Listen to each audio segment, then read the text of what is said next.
Good evening, everyone. Welcome to the July 21st regular meeting of Council. I'd like to first recognize that we are gathered on the traditional territory of the Snuneymuxw First Nation. Our clerk tonight will be Ms. Sheila Gurry. I don't know if we've got anyone attending electronically tonight, Ms. Gurry, not so far. Tonight's regular meeting of Council is being held in accordance with the Community Charter and Council Procedure Bylaw 2018, number 7272. If during the meeting any member of the gallery has a question regarding an agenda item, write down your name and the agenda item on the question period sign-up sheet, which is on the table by the double doors to my left. Please note that the Council Procedure Bylaw states that questions will only be taken on staff reports, consent items, or other business items. Before we start the meeting, I would like to take a few moments to remind those who are attending in person about the rules of decorum for all council and committee meetings. A meeting of council is intended to be a place where democracy can freely take place in a respectful and safe manner. The council chambers is a workplace, and there are considerations council and staff must make to ensure that a safe work environment exists in accordance with WorkSafe BC regulations. To support this, and in accordance with the council's procedure bylaw, disrespectful conduct will not be tolerated, so we ask that there be no cheering, jeering, or other outbursts from the gallery at any time. I'm going to ask you to make one exception for that later tonight, as we will be making a presentation which will be announced shortly. Furthermore, the use of electronic devices for recording or photographing is prohibited unless otherwise authorized by the chair. This will ensure that anyone speaking, whether it be a delegation, member of council, or staff, is not interrupted and can make their point freely without distraction, fear of ridicule, or intimidation. In instances where a speaker is being inappropriate or has exceeded their time limit, their microphone will be cut off. Similarly, if there are outbursts by any person in the gallery, they will be asked to stop, and if they do not comply, they may be asked to leave as permitted under Section 133 of the Community Charter. And if necessary, council may call a recess in order to reset the environment of the council chambers. It is our belief that if everyone is respectful of these basic considerations, this meeting and future meetings will be more effective in furthering the business of the City of Nanaimo. And the first item on the agenda is the introduction of late items in Ms. Gurry, and we have several, please. Yes, thank you, Your Worship. Noted on your annotated agenda for late items is 10C1 Drop-in Hub update, adding delegations from Sydney Robertson, MJ McGarrigle, Harlan Richards, and Ryan Gustafson. For agenda item 12I, proposed telecommunications facility for 2517 Jingle Pot Road, adding delegations from Brian Gregg, Site Path Consulting Ltd, Ali Wall, and Catherine Hagen. As well for that item, Your Worship, we are proposing you and I to move that item to be the new 12A to accommodate the delegations, and then we would reorder the remaining agenda items accordingly. We are removing agenda item 11B, delegation from Holden Southward. He has postponed his delegation request to the July 28th council meeting. And that's it for these agenda items, but I believe Councillor Manley has a late item he'd like council to consider. Councillor Manley?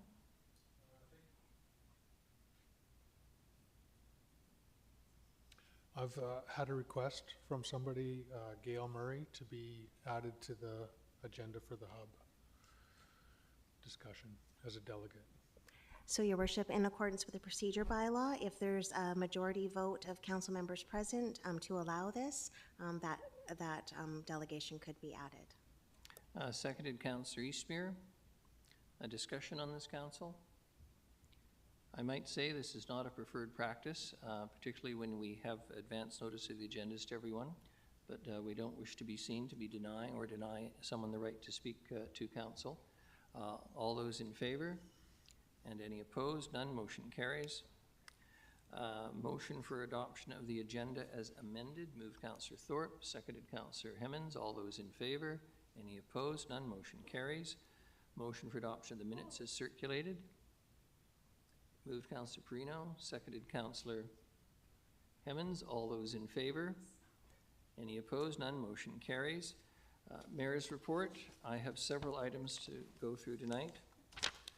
The first is to announce that the City of Nanaimo has unveiled our temporary public art installation, Histogram Histories by artist Karanjot Kaur Transforms Data into Art. The City of Nanaimo is proud to announce the unveiling of Histogram Histories, a striking new temporary public art installation by multidisciplinary artist Kiranjot Kaur.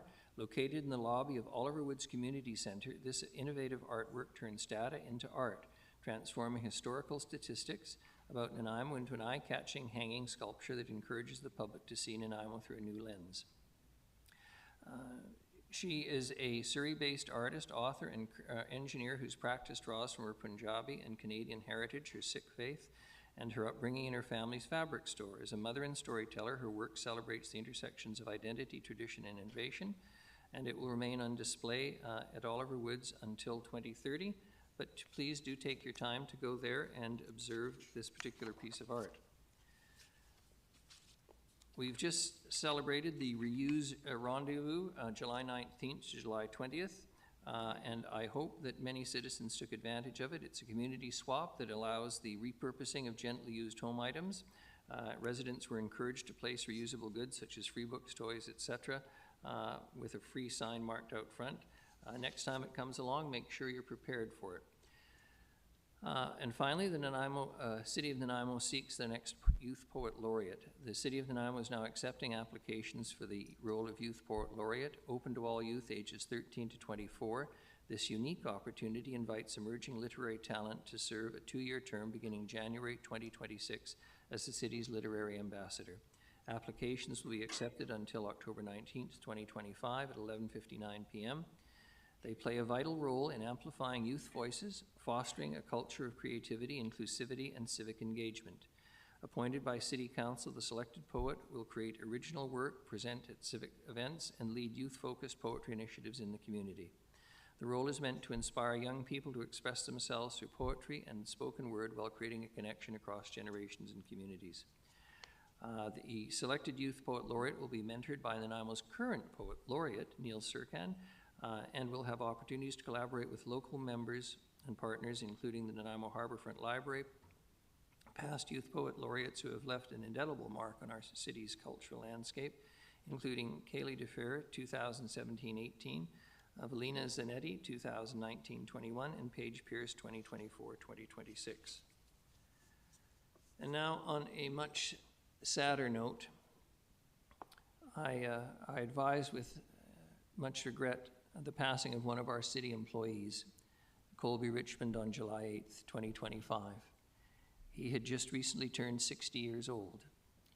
He was a 32-year employee of the City of Nanaimo Public Works, starting back on July 4th, 1994, in the position of utilities technician, where he worked on one of the modern approaches that this city was pioneering, on a standardized and modernizing approach to CCTV inspection and condition assessment of sewer and storm drains.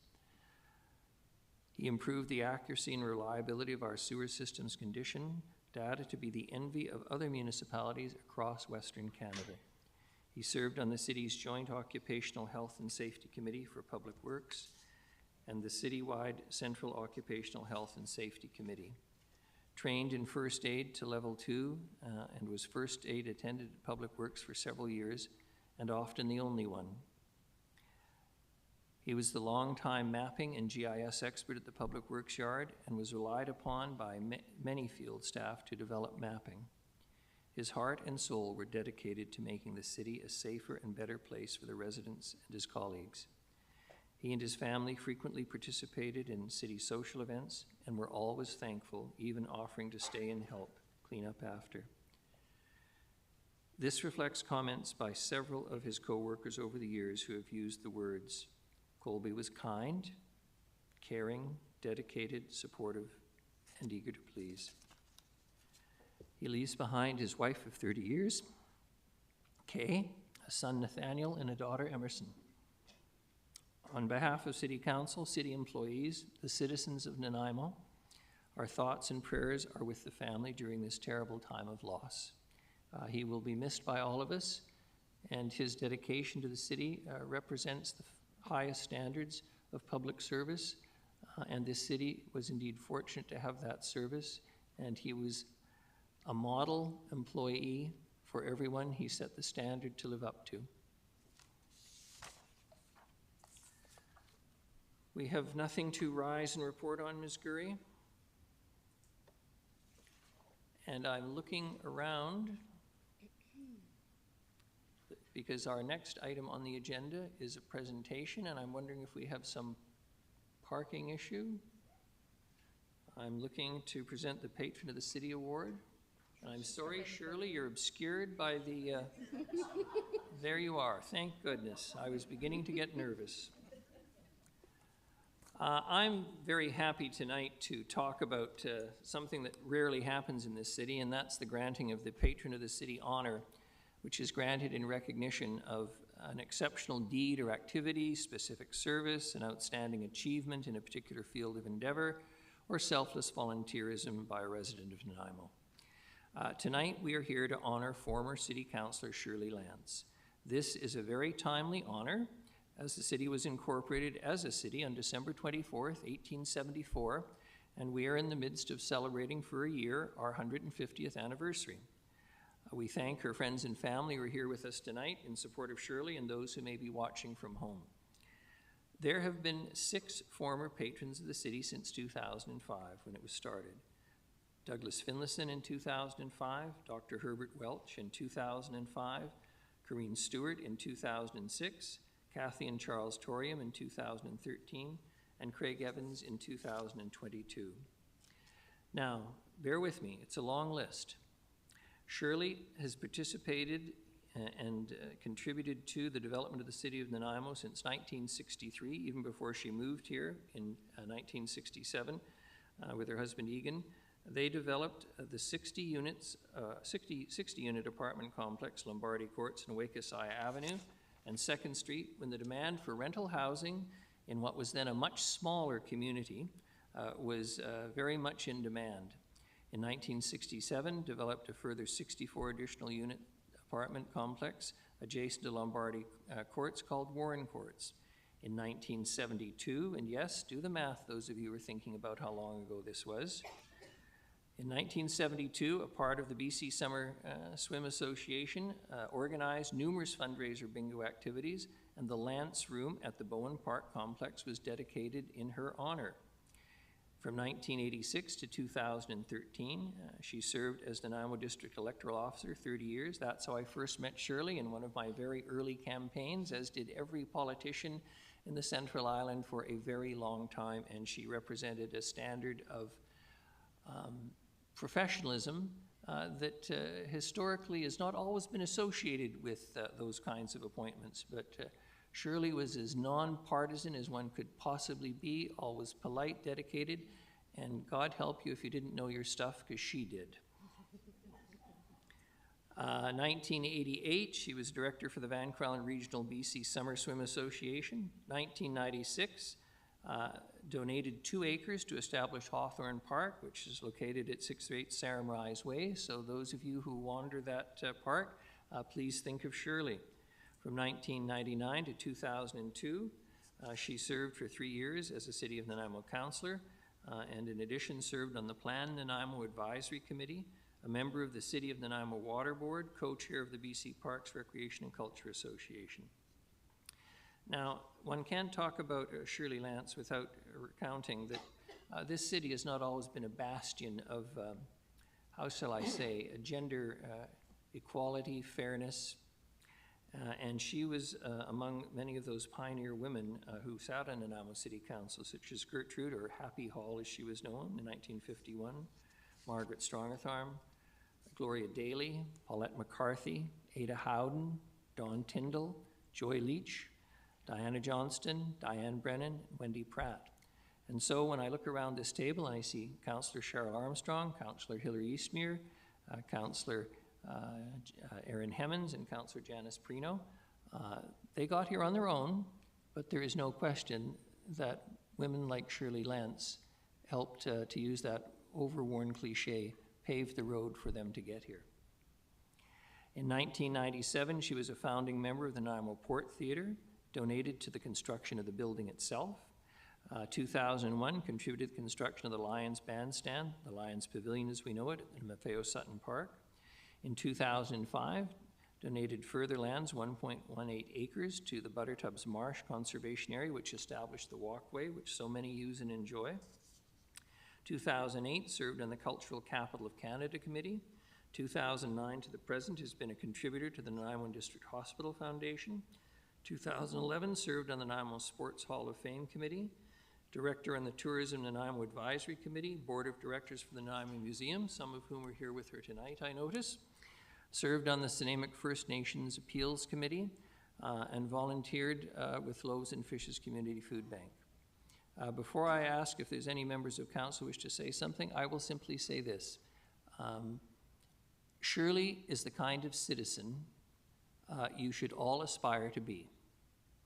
Whenever there has been an opportunity, or she created the opportunity, if you will, to serve her community, to deliver service, to make contribution, she has done so. And that's what each and every one of us should be. She takes the democratic process very seriously, and in a time when we see democracies under assault all around the world, and the growth of authoritarian governments, Shirley Lance has been a strong participant in, defender of, and exemplar of what a democratic system should be. So Shirley, thank you. I'm going to ask if there's any councillors who wish to say a few words before we move to the next stage of the proceeding. And I'm going to turn to the longest serving member of our current council, Councillor Ian Thorpe. Councillor Thorpe, please. Thank you very much, Your Worship. I would indeed like to say just a very brief couple of words. Shirley, thank you for being here this evening, and I just want to give my very sincere congratulations to you on the honor that you're receiving tonight. I have known you for many years. I know how well-deserved this recognition is. I will tell you honestly that I have always admired and respected you for the type of person you are, and for your dedication to our city. And I point to your achievements, not only your time on council and the Parks and Recreation Commission, but also your involvement with the museum, Tourism Nanaimo, the Port Theatre, and the list goes on as the mayor has indicated. And I especially enjoyed having the chance to work with you on the Sports Hall of Fame Committee. So I really do appreciate your contributions. I think you're a very worthy recipient, and I just want to say again, my sincere congratulations. Thank you very much. Councillor Armstrong. Thank you. Thank you very much, and I just wanted to also congratulate you. Going back to the days when you were giving up property and building property for people that had nothing is huge. And we're finding ourselves in a crisis right now, and people like you made the difference back then, and it's so much appreciated. The donation of the park, and the fact that you stepped up to the plate for public service. That's huge in a day when you didn't see many women at the table, and for that I would like to thank you as well. Thank you very much. And now, if I may, I'm going to ask you to exercise that privilege.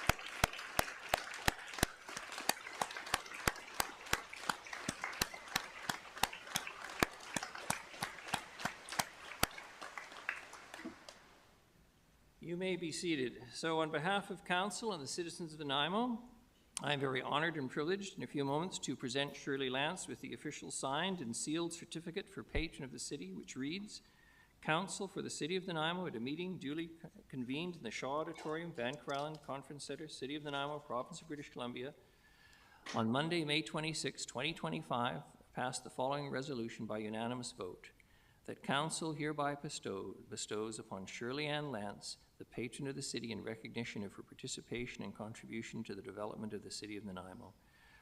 The signatures of the members of the 119th Council and the seal of the Corporation of Nanaimo, British Columbia, Canada. Shirley, I'm going to ask you to join me in the circle and along with the rest of members of Council, and I'm going to present you with the certificate. We'll take some photos, and then, unlike any good politician, I'm going to give the mic over to you instead of clinging to it. Council?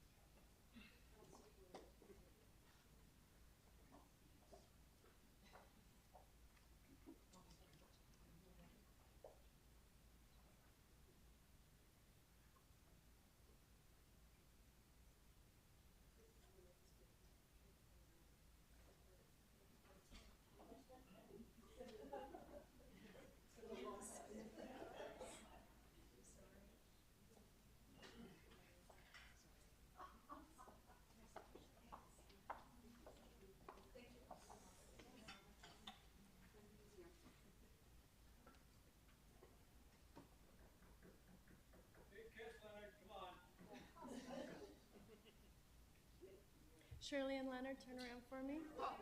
Leonard, Shirley, turn around for me.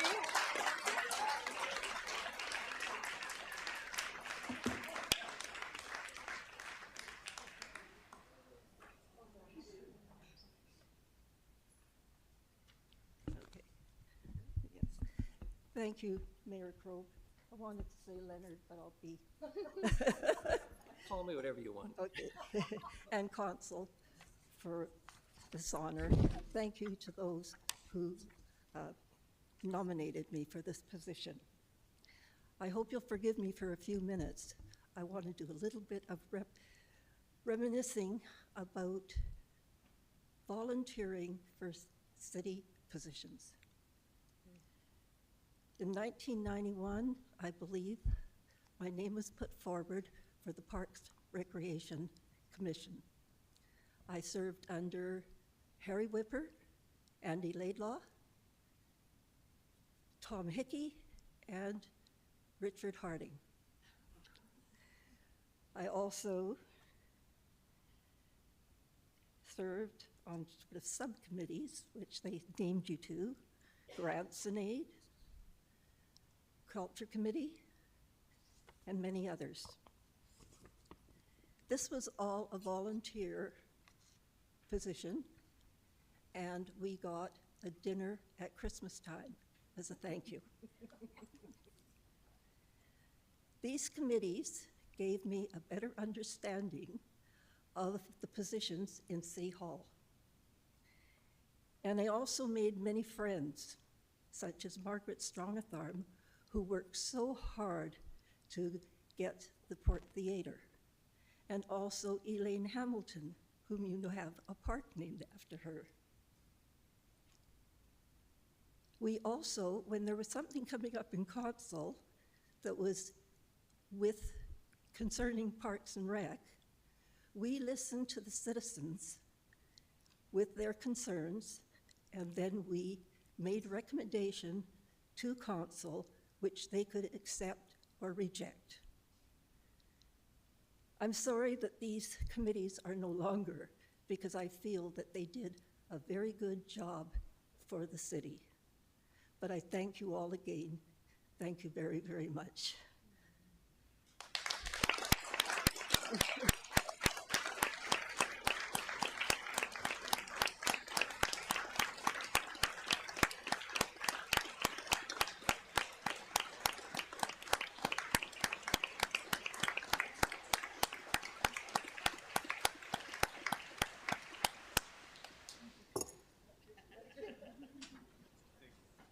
Thank you, everyone who's come tonight to participate in this. I really appreciate you showing support for Shirley and in the awarding of the Patron of the City to her. Thank you for attending. Congratulations again, Shirley. Very worthy recipient. We are going to take a 10-minute break now. That will give the folks who are here for this part of the evening to exit and perhaps go celebrate or toast or whatever comes to mind. And then we will return and carry on with the rest of what is a very heavy agenda. Thank you so much, and congratulations again, Shirley.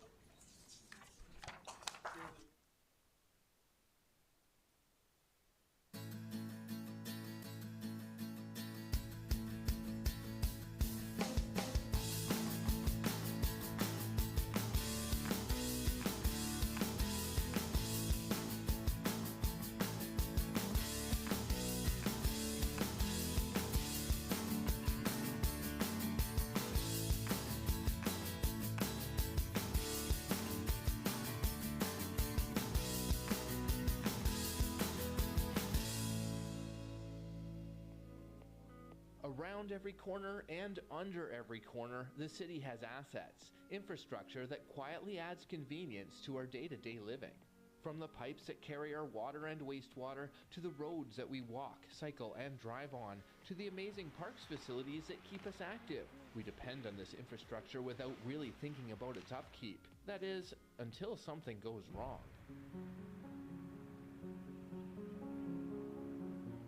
In April 2020, the water main that runs beneath Bowen Road broke and burst in a big way.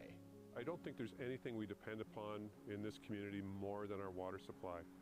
We have dams, we have a reservoir, we have a water treatment plant, we have big water trunk mains and distribution mains, fire hydrants, and all kinds of other pieces of infrastructure totaling $1.5 billion that all bring water to our 100,000 residents. We have to be really careful to plan and make sure that that system is robust and resilient so that nobody's ever without water. The water main on Bowen Road was quickly repaired, and recognizing that the entire water main was at risk, a plan was quickly moved forward to replace it with the Midtown water supply, a new seismically safe water main built for future growth and expected to last for nearly a century. A parallel and backup water main has also been installed and can be used whenever the main line needs repairs. When we plan to replace our assets, our underground infrastructure, our facilities, all of those sorts of things, we want to make sure we're future-proof as possible. We're really looking out for the long-term best interest of the community. And so we want to make sure that the infrastructure is resilient, it's hardened, and it has sufficient capacity for growth for unpredictable events such as earthquakes or wildfires. And we want to make sure that we're protecting the environment as much as possible. Making smart, modern improvements and focusing on sustainability applies to all of the city's asset management planning, regardless of a project scale. As our infrastructure ages and it becomes time to replace it, because that's really part of the asset management life cycle, we always strive to replace with newer technology, more effective, more efficient fixtures, or even enhancing and taking advantage of newer technology. So a few examples would be LED streetlights, replacing the old high-pressure sodium, very environmentally invasive, with LED, much more focused and much less cost of electricity. Another example would be the boilers in our pools. We're getting away from the intensive GHG gas boilers and shifting more and more to electric, and still using the old ones as backup. Another great example that we like to point to, it's been really relatively under the radar for the last 10 years, is at our #1 reservoir, we actually, as we fill the reservoir, generate electricity and sell that back to the grid to the tune of about $100,000 a year.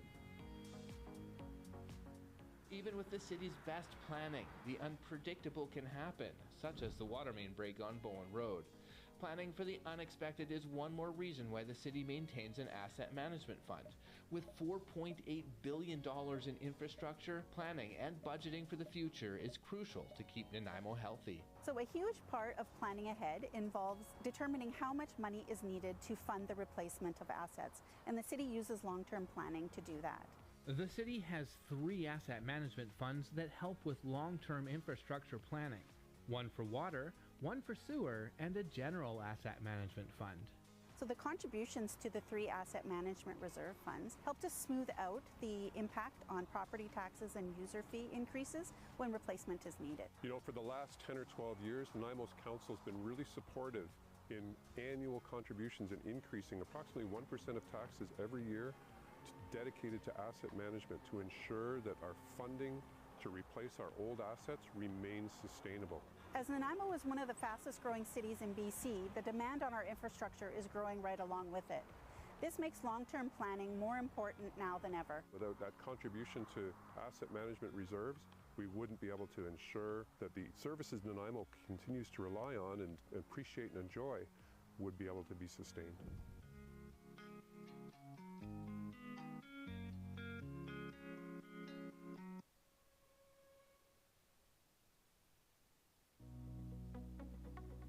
Starting up a short-term rental in the city of Nanaimo? From marketing to pricing to your business platform, there's a lot of pieces to the puzzle. One piece that you won't want to miss is your short-term rental business license. Puzzled? We're here to help.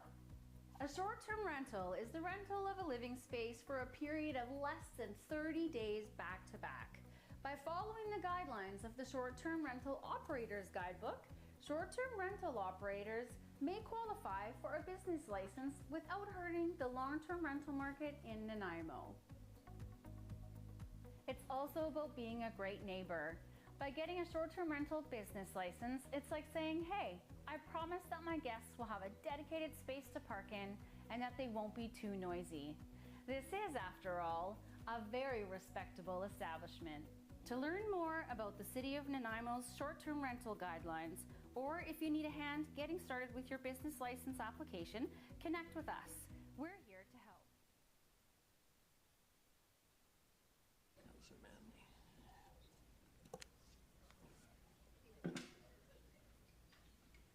Thank you very much. The next item is 8B, Nanaimo Community Report. Everyone Counts 2024 point in time count.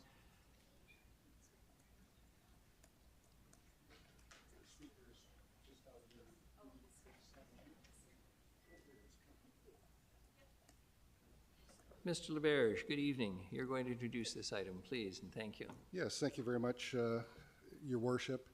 Council, I know, is very, very familiar with point-in-time counts. I'll just take a minute to explain what that is to the gallery. So every 2 years, a point-in-time count is conducted. It's a coordinated community effort to estimate the number of people experiencing homelessness in a community on a single day. This includes a survey that's administered directly to individuals that are experiencing homelessness. Conducted over subsequent years, these point-in-time count enumerations are used to track the progress of communities in reducing homelessness and to identify changes in demographics and local trends. The survey that's conducted collects information on the characteristics and experiences of people affected by homelessness to help community organizations and all orders of government better understand and serve these folks. The 2024 point-in-time count was conducted on November 26 and was led by Nanaimo First Nations.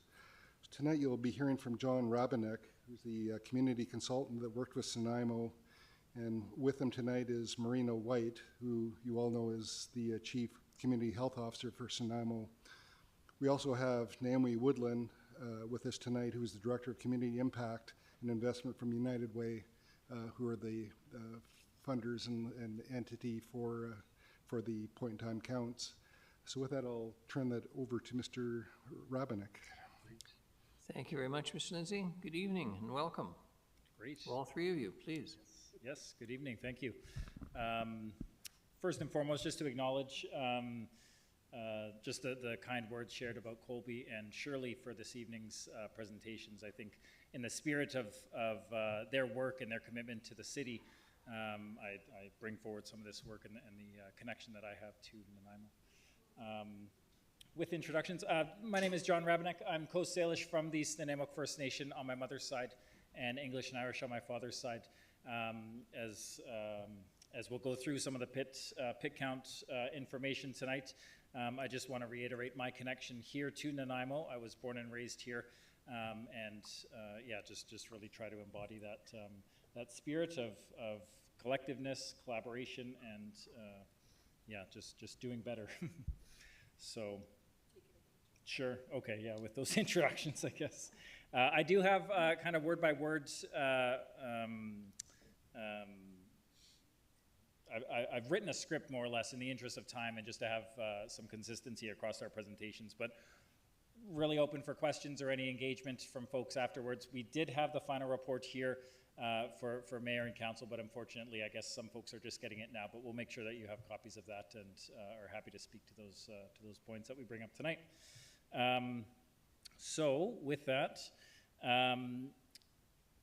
the 2024 Nanaimo point and count time was more than just a data gathering exercise, as was introduced. It was more of a community-wide effort led by the Snuneymuxw First Nation for the first time in collaboration with United Way and some of our other community partners, the Nanaimo SPO, the other community organizations and volunteers who we had, the city, of course, here. And so that work that we did conduct with the pit count was conducted here on Snuneymuxw territory and grounded in our Indigenous leadership here with the trust and the local knowledge from our partners. This approach being built on the belief that everybody counts and that until we count everybody with care and dignity, we can't build systems that truly work for everybody. And today, just to reiterate, these aren't just numbers, but within the context, these are human stories and human beings behind them, and certainly laying the foundation for further partnership and further collaboration and community building within Snuneymuxw and our other community members. So the, oops, sorry, I'll go back. So the guiding principle of this work was interdependence. We have a picture of the bull kelp here. interdependence being a teaching central to Snuneymuxw that reflects our understanding of care, responsibility, and resilience. The Bulkow Pier symbolizing anchoring to the seabed and rising through the turbulent waters, providing shelter and providing life around it through safety and connection. The project itself embodied that spirit of interdependence, with Snuneymuxw not doing this work alone. Again, that partnership with Island Health, City of Nanaimo, United Way, the Nanaimo Systems Planning Organization, and other frontline agencies and volunteers. Through this working together, we reframed this count as a community well-being project as opposed to just numbers. The total enumeration, so as alluded to by the process and the count itself, in the final report, there's essentially a survey that goes out to through volunteers to engage with homeless folks in the area, and it is through that process that we have a total enumeration here. It's articulated better in the final report, but I'll draw your attention to the comparison on the right-hand side there, identifying some of the unsheltered, sheltered locations of some of the homeless folks who were identified. The count was conducted on November 26th, and a total of 621 individuals were counted, but to reiterate, this would be a conservative minimum. This isn't, of course, a catch-all of everybody. These were folks who were engaged with the process itself, and so to keep that in mind, that this is a minimum of the homeless population here in Nanaimo. In comparison over the past few years, we have this chart which shows this surge essentially from the first pit count conducted back in 2016 of 174 to just this most recent pit count of 621. We see the trend line rising and continuing to rise today. And just those 8 years, we have a 250% increase, and not just a temporary spike or not just a one-off, but you would see this trend line as it increases. So with each new count, establishing a new baseline, again, these are minimum counts, and just to reiterate that behind these numbers and behind these data points are people, and this trend just is continuing up. Indigenous homelessness within the process with the pit count, our findings showed that the homelessness is a direct and ongoing legacy of colonization.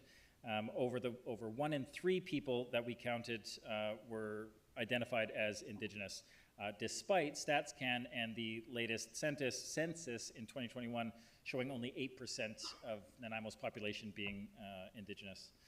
So that data point not being an anomaly, just being the predictable result of colonial policies, displacement, systemic racism, and intergenerational trauma.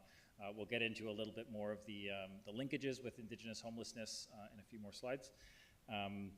But it reiterated the importance of Snuneymuxw leadership being at the helm within this pit count, and by building trust and ensuring cultural safety throughout this process, we were able to make sure that the Indigenous community members who have often been missed in previous counts made this more meaningful and better representative of the population.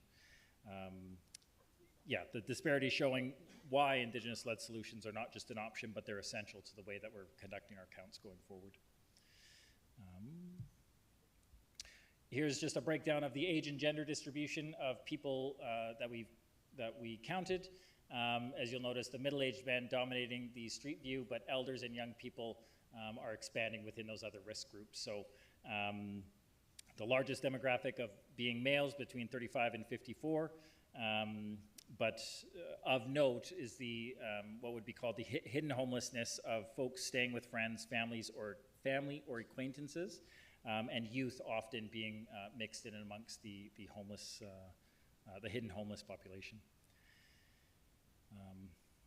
Of those we surveyed, the numbers here of health, mental health, and substance use confirm that homelessness isn't just a public health, it is a public health emergency. People are not just losing their housing, they're losing their health, and often at the same time as their housing.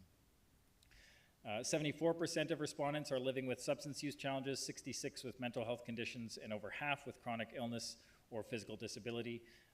And for most respondents, they're not just isolated issues, but co-occurring conditions. So somebody could select multiple responses on the survey here. And so the system that's presented in front of us here, really emphasizes the need for culturally safe housing that embeds primary care, harm reduction, and mental wellness supports. What we can see is people will keep cycling between sidewalk, ER, and even the morgue, and problems will only compound if they're not addressed in a Indigenous-led way. The responses to why housing was lost. So we split these up by Indigenous and non-Indigenous, recognizing that the Indigenous responses were only 30%. But as you can see, in comparison to the others within this graph, the despairing overrepresentation within some of the categories.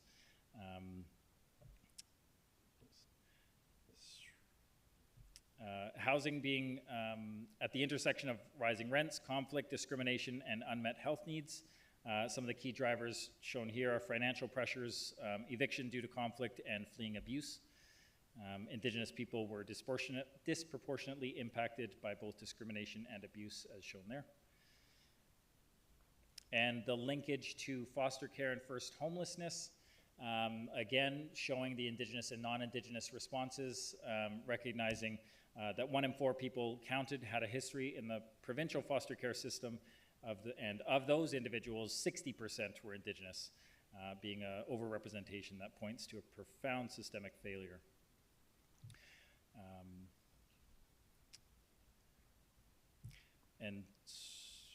And further to this, over 30% of respondents became homeless before the age of 25, confirming a linkage between aging out of care and ending up on the streets. So the responses to the question of how long you have been homeless or how long you have been without a home, it's the process for this survey was unique in that some folks can select multiple answers, but what remains is the consistency across all of these questions. So the duration of homelessness in the past year, you'll see over 6 to 12 months over the past year. So you see this staggering leaning towards a chronic representation, and then duration of homelessness in the past 3 years, people again answering over half or more of that time being homeless.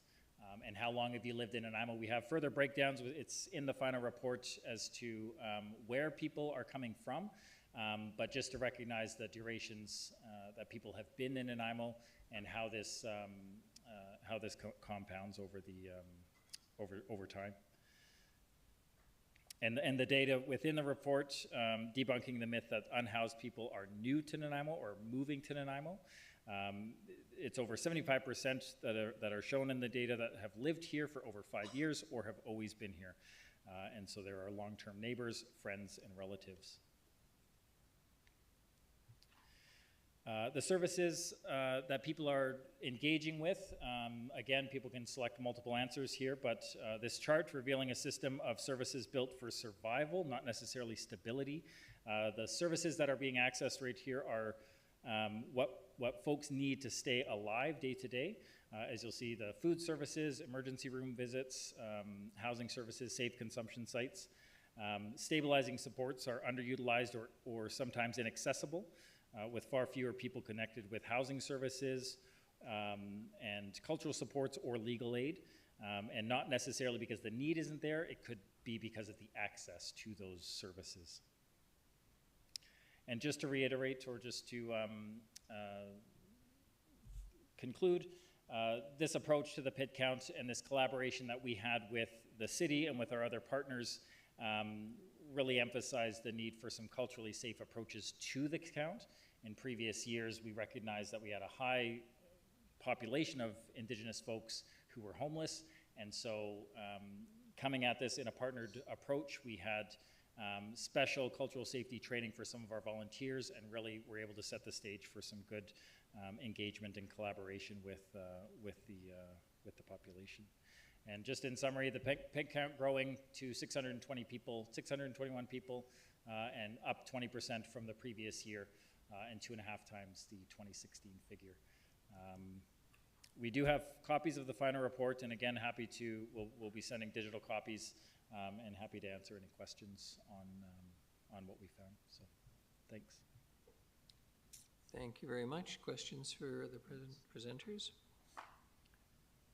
I'm going to ask a dramatic question, and it's been a concern of mine that I've had for many, many years as a young lawyer, having seen young people cycle through the foster system where there is often repeat home after repeat home after repeat home, because those young people have some challenges. It may be a mental health issue, it may be a physical issue, emotional, they're victims of abuse, but they never get to stay very long because one foster parent gives up and passes them on to another, and it goes through. And this is a shocking suggestion, but I'm beginning to think that some folks should be in what I hate to use the term an orphanage, but where there's at least consistent staff, where they can form long-term relationships with people who work there, people who work in a loving and consistent environment, where they don't feel abandoned on a constant basis. And I'm very interested in just hearing a comment from you or Ms. White or Naomi Woodland. I'm not advocating for it, but it is a question that concerns me, because there is no question, particularly as is pointed out, in the Indigenous community in this province, the numbers are shocking.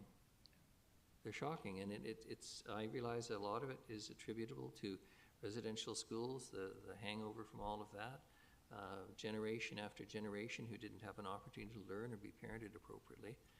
But that doesn't account for the other 65% as well. So please, if you feel like answering, and if you don't. No, certainly. I think just in direct response personally to that, I have a brother who had a child when he was about 8 years ago, and he was apprehended at birth, that my nephew was apprehended. And so recognizing this, this is not a foreign concept to our families or to our communities, this disconnection. It was really our efforts on, and I can just speak personally, on us and myself specifically, to step in and to raise my nephew as my own son. So you're really looking at these connections and these communities to step in and build those connections, and yes, have those strong foundations. I'll defer to Mayor and Council and certainly the Snuneymuxw leadership as to what that solution may be for the greater Nanaimo area.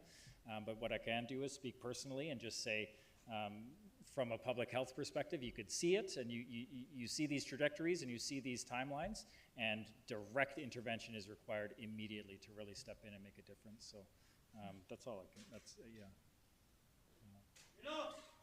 Ms. White? You know what? The residential schools were shut down a long time ago for a reason, Leonard. Don't you dare try to open them up again. And don't advertise for them either. No one, sir, is suggesting opening residential schools. That's your MO. Sir, I'm going to ask you to be quiet or leave, one or t'other. Oh yeah, I'll call you up too. Thank you. Don't open up the residential schools again. Obviously, someone wasn't listening to me. I'm talking about consistency of care, and I wonder if either of the two of you wish to comment about it. Do you want to just come up? Oh, she's teaching me technology. Thank you. Thank you, Mayor, and thank you to John. And I'm really proud of John for stepping up for his adopting his son. And for me, the same thing. I'm raising my 10th grandchildren. So you are right. There is a process. There are steps and measures, and Do we know there's a need? Definitely.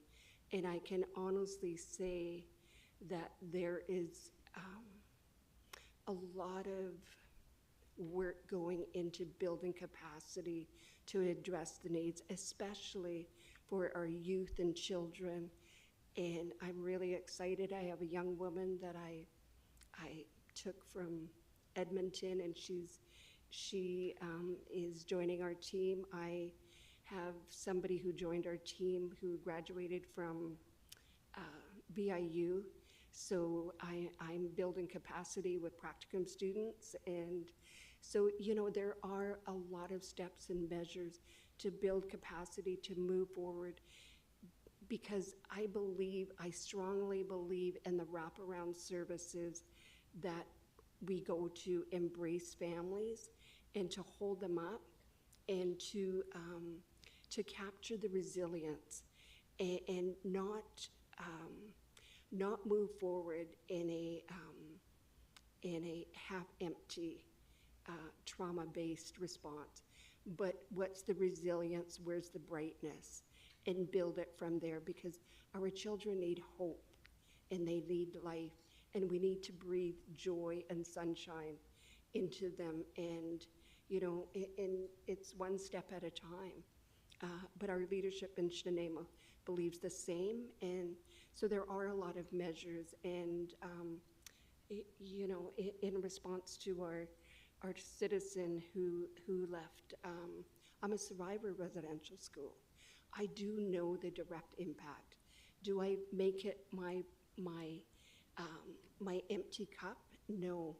I take the strength that I learned from that and move forward to persevere, to rebuild it for our youth, not just our Indigenous youth, but all youth, to build a positive and strength-based environment where our children are educated and empowered with independence. Just to be clear, notwithstanding what my fan club had to say, I'm not talking about either race-based or otherwise, but I'm talking about the consistency, because doing criminal work when I was a young lawyer, and you talk to these kids, they were already on the road to ruin. They had been through numerous foster homes. They never had any consistency. They never felt love, and they were alienated, which is what the medical professionals tell all of us now is the source of a great deal of bad health, ill health in our society. Yeah. And that's what I'm getting at. And I'm not talking about the Indigenous community. I'm talking, that's why I mentioned the other 65%. And I was just curious to know if you had any comments on it. Because I think we have, if we recognize, and we do, that we're all individuals, that we all have unique circumstances and backgrounds, that what exists now clearly isn't working. When you see the percentage of kids who've been in foster care, who are now adults, many of them seniors, there is some explanation for this. Please. Thanks, and thanks for the question. I think from my sort of knowledge of working in this space in Canada, I'm from the UK originally, but the problems are still the same, and I think until we acknowledge as well that the system that we work in is deeply colonial, and that is a hell of a lot of trauma that comes with that. One of the amazing projects I'm working on at the moment is the Alignment Project, which is a partnership between the federal government, the provincial government, and community entities that deliver Reaching Home funding. And in the Cowichan region, they've named part of this project Natsawak Lalem, which means revillaging the community.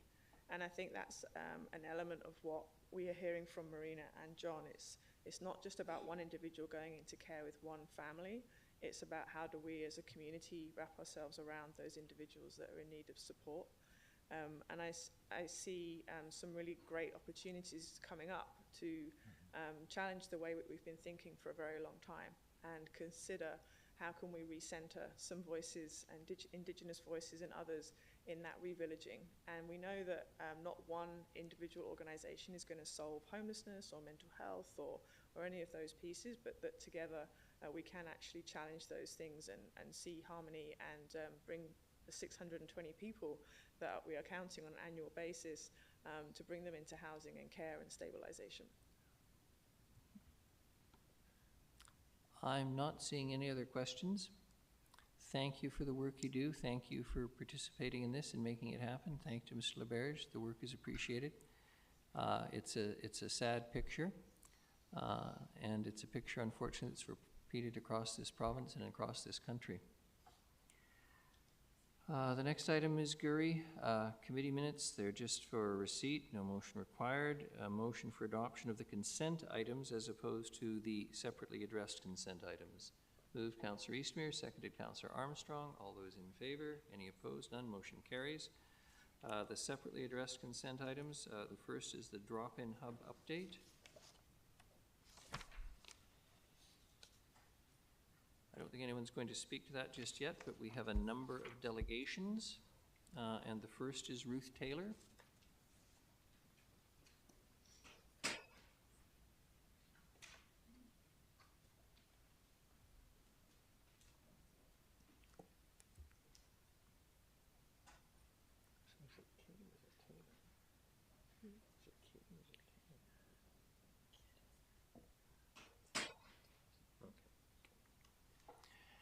Good evening, Ms. Taylor. If you can introduce yourself for the record. I think you know the drill. 5 minutes, and I'll let you know when there's a minute left, please.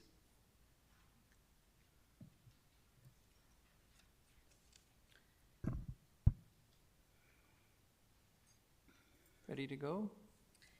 Sorry, I just need a minute to compose myself. Okay, so my name is Ruth Taylor, and I live in South Nanaimo. And it's unfortunate that the elder from Snuneymuxw has just left, because I don't want my concern about concentration with housing to be misinterpreted, that I don't believe that people deserve safe housing. My mother was actually a ward of the Crown. I'm a citizen of the Métis Nation. My mother was a ward of the Crown. She was taken from her family. I was actually lived with my aunt and uncle for years, and my Uncle Charlie adopted 4 of his grandchildren, and I named my son after him. So I am intimately familiar with some of these issues in a way that I'm not sure any of you are. And I just wanted to say, if the elder or anyone from Snuneymuxw sees this, I am here as an uninvited visitor, and I am not here to cause any problems. So, supportive housing. I know I was here to talk about the hub, but I'm really here to talk about concentration and density within density in our city. So as you can see here, we have 6 current supportive housing projects and 7 more. What's the point? You can count 2. Well, this is not affordable housing for kids that have aged out of foster care, which we just heard was a great idea. This is not housing for the 25% of homeless that have said, I don't have a drug addiction issue. This is, I believe, going to be all wet housing, if that's correct. Okay. Now, this is about supportive housing density units per 1,000 residents. You can see Vancouver's really high, Victoria's really high, but I want you to look at the last 2 slides. South and Central Nanaimo have a lot compared to North and West Nanaimo. Like, that's a disparity. That's a density, again, for South and Central Nanaimo. The next slide is about units of supportive housing. This information also is not that easy to get. It's not like you can just type it into the BC Housing website. You actually purposely, there's no municipal boundaries, and you have to look over every single project and try to count it up. So it may not be accurate. I haven't seen anyone from the city look at this. This is the number of supportive housing projects. Nanaimo has 13 existing and going online. Burnaby has 2 or 3, and they have 3 times the population. Has anyone, while this has been evolving, this density, looked at what other municipalities are doing? Because I'm really concerned. I was shocked at how far down the road we've gotten, like hook, line, and sinker, that this is going to solve the problem. And I'm not speaking to the 355 Victoria Snuneymuxw project. Now, another interesting thing is that Vancouver has a homeless population of 2,420 in the 2023, their count. Burnaby has 3 times the population of Nanaimo. Do you want to know what their homeless count was in 2023? 209. But they're on public transit. You can take the Hastings bus and bomb up to Burnaby. So is there a connection between density and this sort of, I would call it a negative feedback loop? And then it gets to the point where this level of ghettoization is not reversible. It really isn't. And that could be the legacy of this mayor and council. That many in this city. And BC Housing isn't going to tell you, thanks, we think you've had enough. These gifts will keep on coming. 1 minute left, please. Those are links. I don't have anything else to say, other than I wanted to read a quick quote, which I probably will not have time to read.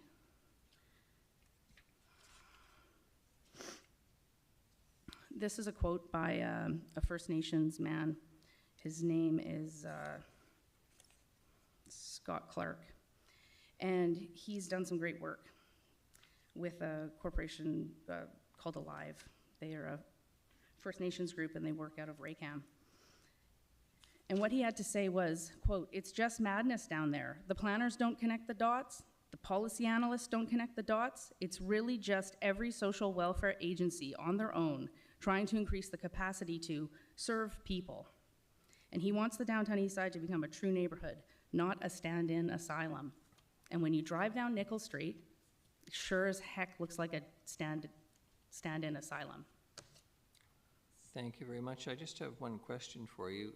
Your slide referenced the numbers of projects, which is somewhat helpful, but I'm wondering if you have the statistics in terms of the number of beds or people involved in those projects. I mean, a project could be the 22 units proposed for Boxwood versus 60 for the 1300 Island Highway site, or 200 in a major center in Vancouver. Yeah. So I'm just wondering if you have those numbers.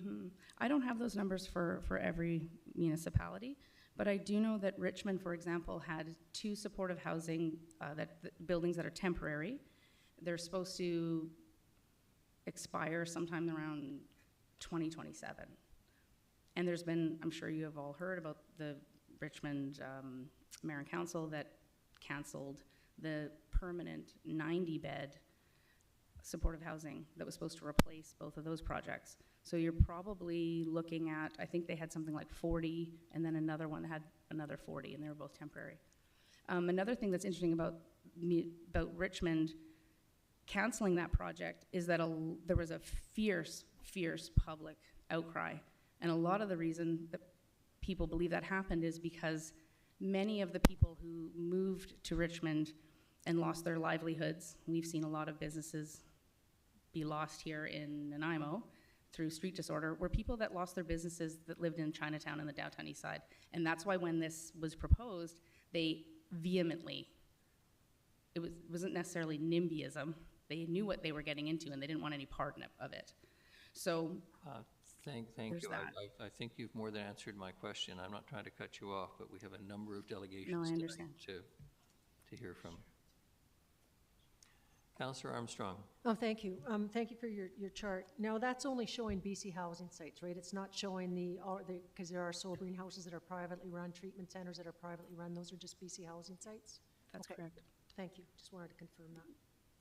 Thank you very much. The next delegation is Sydney Robertson.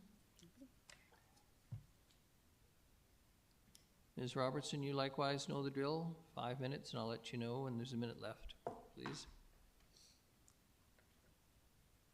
Yes, thank you. Good evening, and thank you for this opportunity to speak on behalf of the South End Community Association. Just introduce yourself for the record. Pardon me?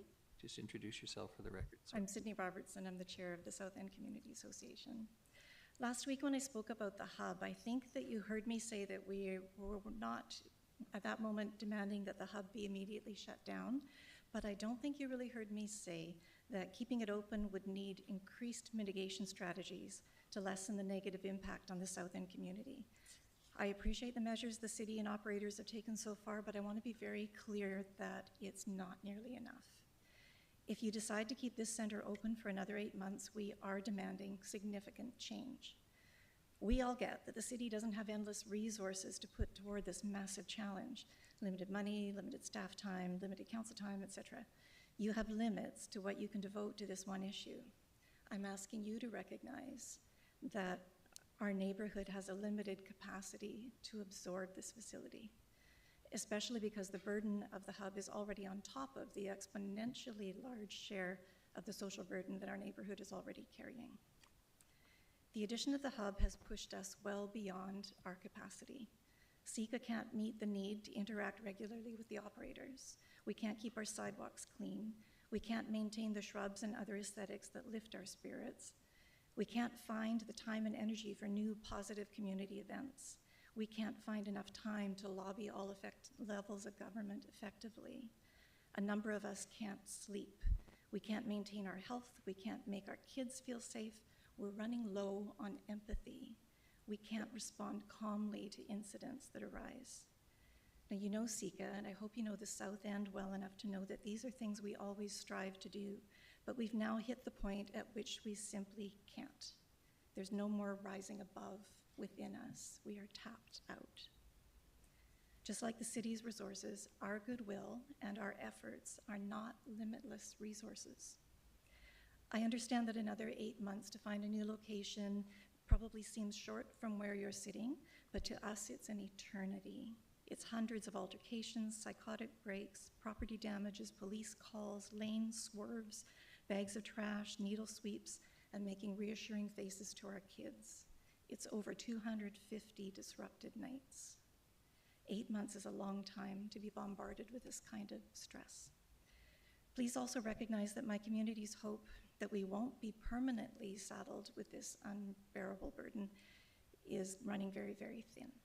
So tonight I'm asking you to see that in the hub's current state, the South End community can simply not sustain hosting the hub. We need some serious changes, or we need it to be closed. Because the city has limited resources to tackle these challenges, and so do we. The mitigation measures that I'm thinking could change it, I don't know if they're possible. I'm thinking expanded CSO support to include late nights and a wider zone around the hub, expanded RCMP support to validate reports that residents call in and prioritize response in the area around the hub, changes to operating hours to lessen the spillover effects, changes to operating policies. I've got a little list if you want to hear it. Changes to the outdoor space, outdoor bathrooms, expanded shelter spaces elsewhere and transportation support, expanded cleaning crews over a wider area around the hub, and safety infrastructure on the Nickel Street sidewalk. I'm sorry, but if you don't have the resources for mitigation measures like these, then I think the facility needs to be closed as soon as possible and services provided in some other way. Thank you. Thank you very much. Councillor Hemmons? Thank you, Your Worship, and thank you, Ms. Robertson, for being here and for being here with us at our Finance and Audit Committee meeting. I just want to paint a picture for Council. I've known Sydney for 15 years. I met her when we were putting on a play in Devereux Square Park, and this is the work that SECA used to do. This was the priority of SECA, was to put on plays in the park. And now I'm seeing my exhausted neighbors come to Council in tears, many of them, saying we don't have time to put on the plays anymore because we're dealing with this. So I just want to frame that, and people are feeling the emotionality in the room. It wasn't that long ago that we were just putting on plays. Sydney, I note tonight in the Neighborhood Association report to Council, SECA has prioritized 3 things that they want city staff to work on. Number 3 is actually related to what you're asking for. It's an expansion of cleaning services, particularly surrounding the social services in the South End neighborhood. I want you to know that I have a notice of motion coming on that later tonight. I'm wondering, though, you gave a long list of mitigation that wasn't related to cleaning, so I can say the CSOs, we are increasing the budget, whether that includes later hours, I'm not sure. That's an operational decision that we wouldn't have any control over. The RCMP is similar. We're increasing the budget there, but we don't designate it to go to the South End. The changes in operating hours and the changes in operating policies, I would strongly encourage you to share with Mr. LaBerge and Ms. Wood and see if we can continue the dialogue with the operators to make some of those changes in the next 8 months. And that's all I want to say, Your Worship. Thank you so much for being here tonight. Thank you. Not seeing any further questions. Thank you very much. The next is MJ McGarrigle.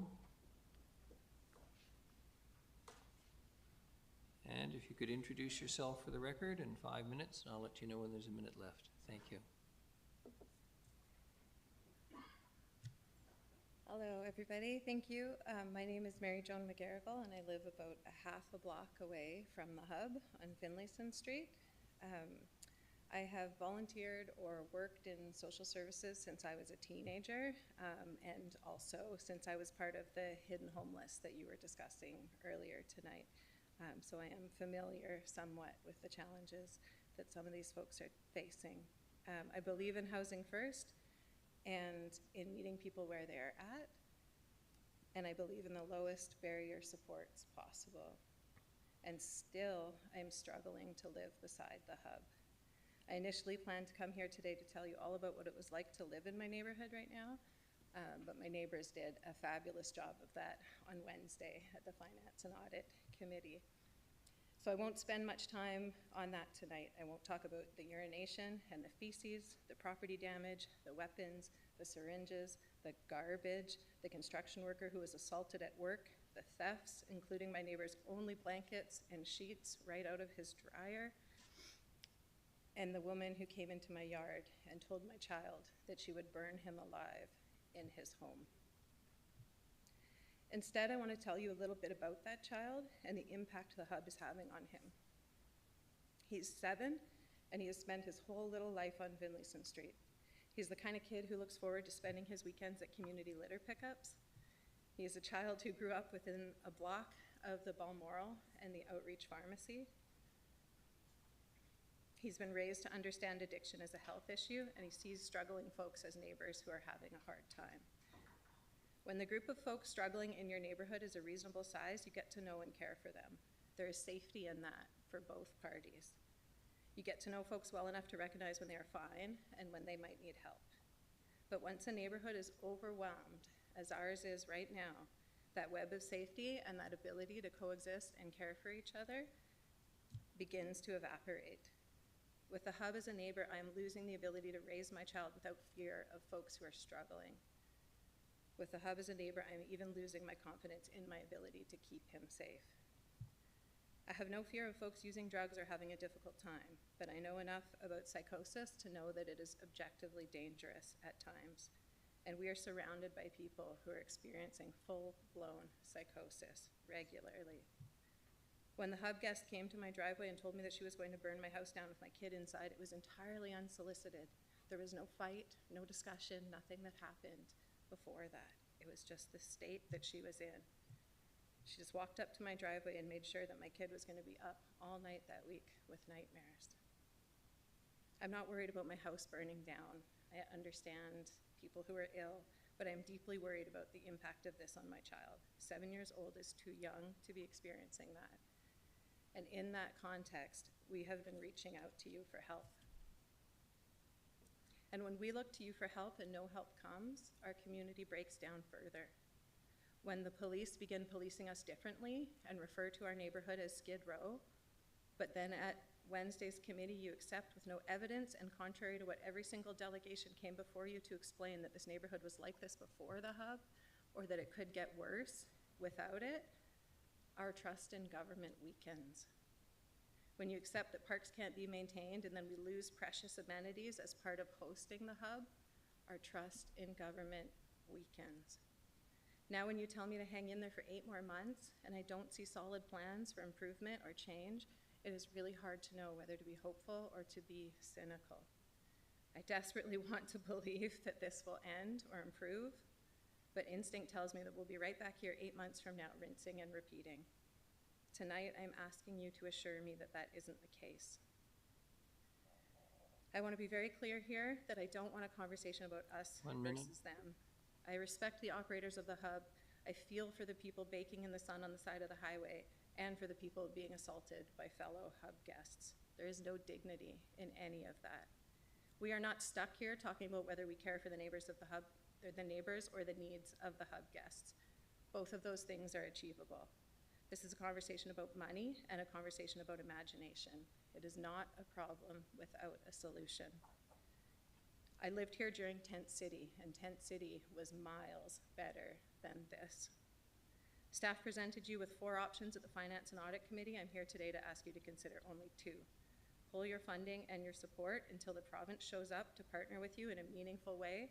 Go back to a model of outreach in small distributed centers. Define what is needed to do this better while you wait so that next time you are ready to go with a model that works. Or if you extend for 8 months, please have 2 clear additions. A clear commitment that this ends in 8 months, even when a new location is not found, and a commitment to resourcing the community in whatever way is necessary to make it livable for that time. Thank you. Thank you. Councillor Perino. Thank you, Your Worship, and a question through you. You actually answered my question when you said 2 solutions, and we were all concerned about what we ended up going with. Would that be a solution that would in fact work? Could you just repeat for me the first one that you spoke about, which was your preferred solution? Could you just say that one more time? From where I stand, Yes. we are still trying to have staff acknowledge that there is a problem here, that our neighborhood is even different, and so I Okay. don't have a lot of faith in mitigation efforts at Okay. this point. Okay. And in that context, I would ask you to pull your funding until there was a plan, until Okay. we could say there's a way to do this well, that Okay. people can sleep at night, people aren't Okay. getting beat up on the side of the highway, and hub guests have dignity and the support Okay. they need. Great presentation. Man, I wish the province could be here to hear what you've been going through. Thank you. Thank you so much. Our next meeting is with Sheila. Way to go. Way to go. It's really important that they hear directly from you so that, yeah. Yeah. Thank you. Thank you. Councillor Hemmons. Thank you, Ms. McGarrigle, for being here. I just want to clarify, did I hear you correctly to say that you don't feel staff understand that the neighborhood has changed as a result of the hub? On Wednesday, when I was watching the Finance and Audit Committee, I believe I heard staff say that the neighborhood was like this before. And I've heard that said as well, right? That all that's happened here is things have shifted. And sometimes police stats are relied on to show that without a discussion of the fact that the police aren't policing in the way that they used to. But also just in saying that, like, oh, it would be worse without the hub. To me, that's like, we're not at a starting point of saying, like, hey, this is a big problem. What can we do to find solutions? And until we're at that starting point, it's hard for me to see things getting better. Thank you. I agree. RCMP stats can be tricky because, of course, people stop reporting. They get exhausted. And, well, can I speak to that? Please. Just Yeah. quickly. So we were curious, and so my partner phoned in open drug use and said, hey, there's all this like wild open drug use happening. And we got a voicemail from the RCMP saying, like, are you new? This is Skid Row. We don't really police. You have drug that on a use here." voicemail? Yeah. Could you share that with me, please? Yeah. Thank you. I also want to share that I've never heard staff say that the hub did not negatively impact the neighborhood. I promise you I would have bristled at that. But if that's been your perception, I'm sorry. That's not my experience at all. I see staff hustling to try to resolve some of the issues that we're seeing, and I get it. It's not enough. Thank you, Erin. And I will say too that we've had like a lot of support with CSOs and Clean Team, and like I understand that people are working really, really hard on it. I think the magnitude of the problem is just quite, it's a little over everybody's heads right now. Thank you. Thank you very much. Thank you. The next delegation is Harlan Richards.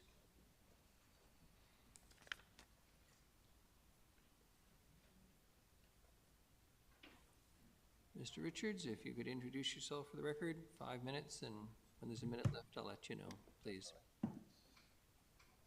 Mayor and Council, my name is Harlan Richards. I'm here to speak in opposition to the continuation of support of the hub at 55 Nickel, and just to share my anecdotal experience. If you want to pull the mic a little more towards you, just so you're speaking. Yeah. Thank you. And just to share my anecdotal experience of what it's like to be living in this community. I'm a resident in South Nanaimo for the past 15 years, 11 of which have been on Haliburton Street. In my professional life, I work in real estate and I work in construction.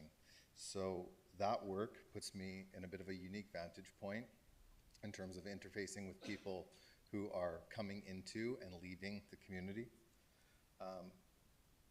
There's long been a stigma about newcomers coming into Nanaimo wanting to move into South Nanaimo.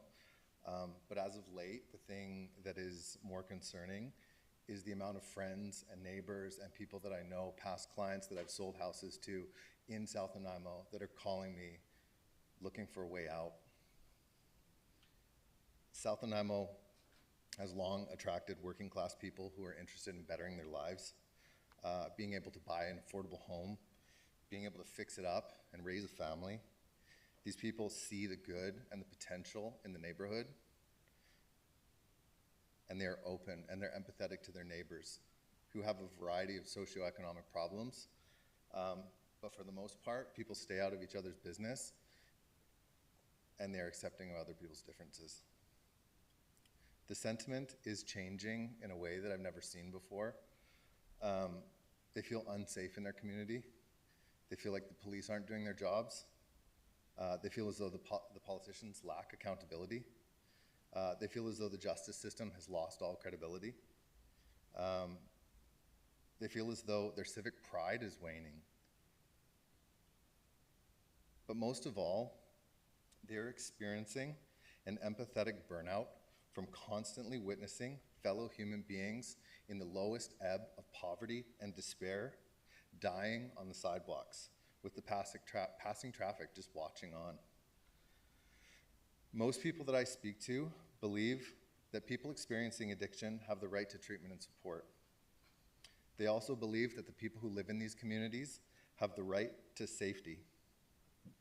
Poverty is not a crime, but predatory behavior, violence, and drugs are a crime.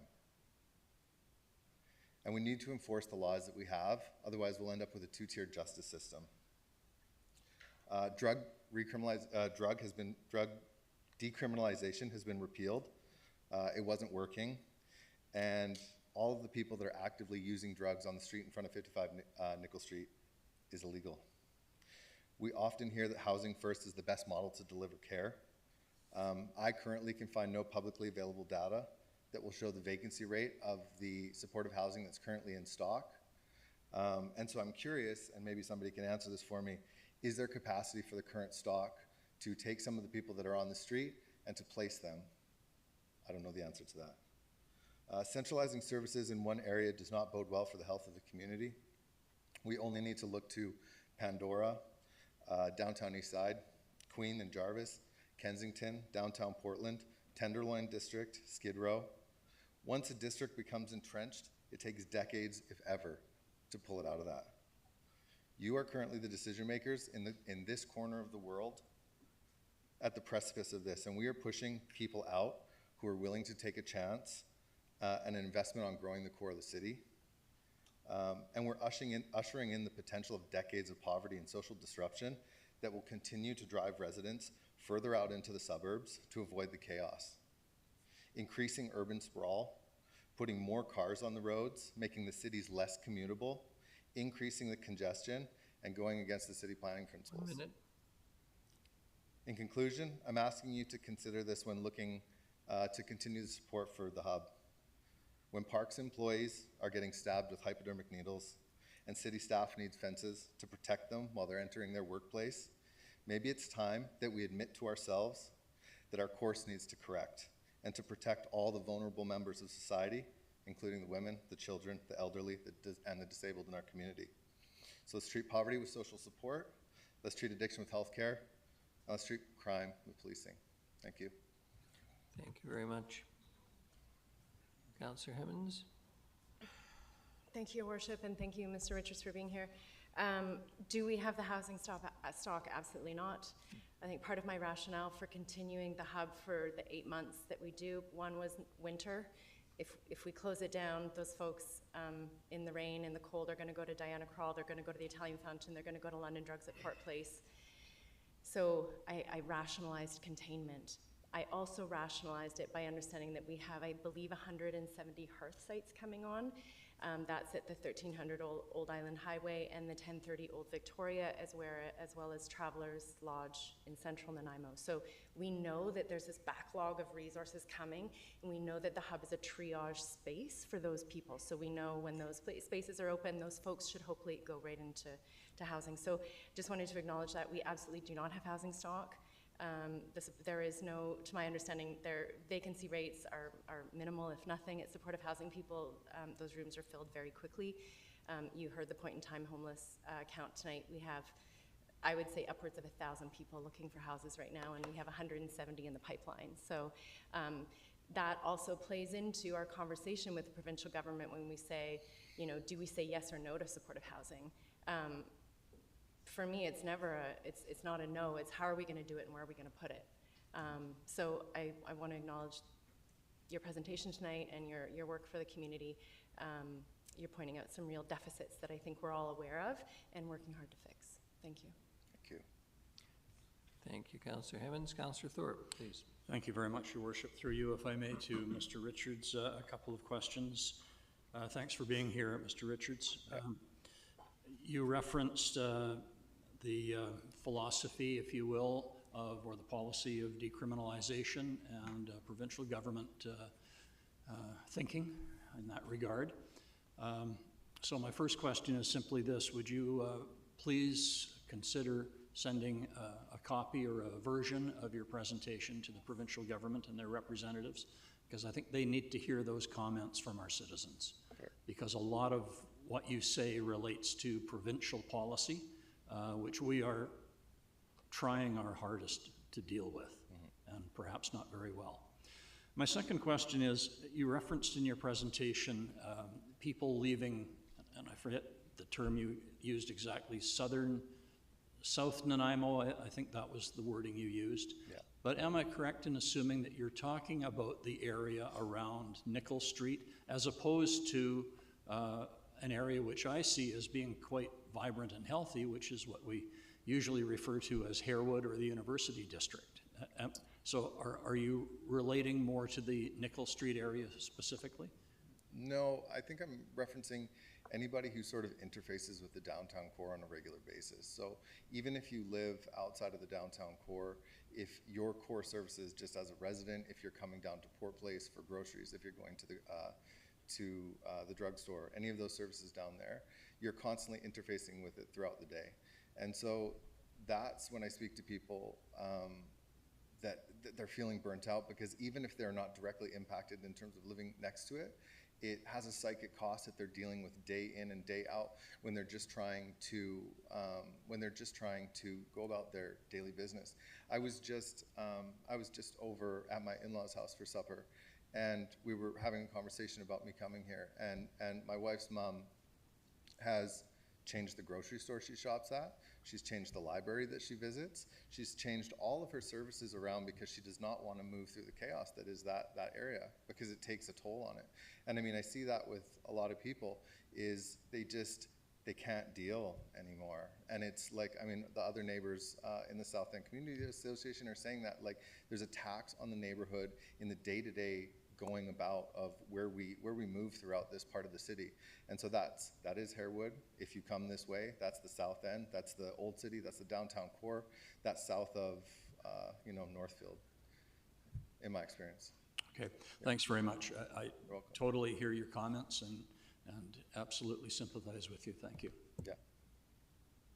Thank you very much. Appreciate it. The next delegation is Ryan Gustafson.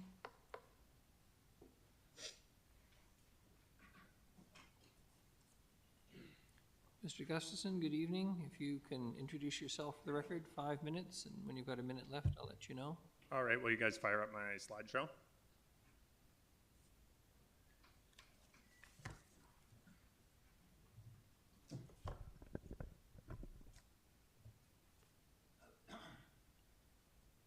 Just a note, Your Worship, too. I think we put a note on here that this was created by Mr. Gustafson and not the City of Nanaimo.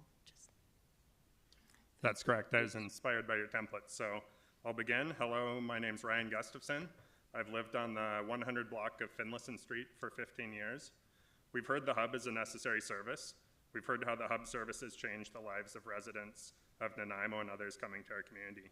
We've also heard about the cost to the neighborhood when the service is run in this way at this location. The delegations today and last Wednesday described the physical and emotional harm, property damage, and economic losses suffered by our neighborhood as a result of the city's choices. This is a challenging situation, and it requires imagination and determination. Next slide.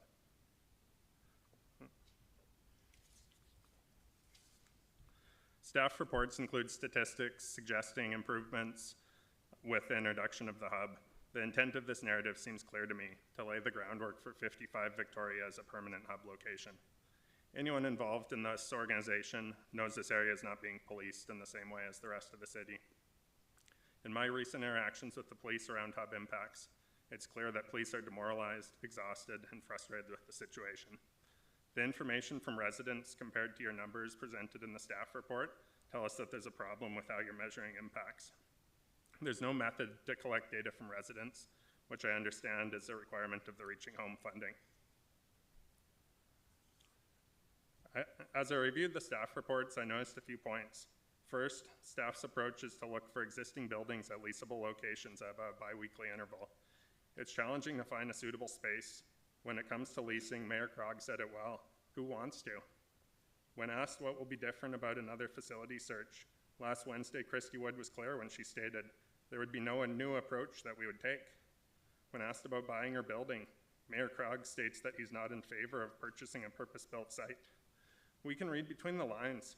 Without a new approach, without imagination and determination, this is permanent. We'll be having the same conversation many times again. Second, a hub space without secure outdoor area for belongings of users encourages congregation outside the facility that we're seeing, and it doesn't meet the needs of service users. Third, the combination of proximity to supply and a distance from the overdose prevention site encourage drug use and disorder in the adjacent neighborhood. Next slide. Reimagining the hub, is there a less rigid approach? How else could this be done? First, let's look at existing city-owned property. Next slide, please. The city appears to own dozens of parcels of land around the downtown core. Several parcels are unimproved with no buildings or existing infrastructure, or include parking lots. Next slide. Zooming in towards City Hall, you can see the location of the current hub.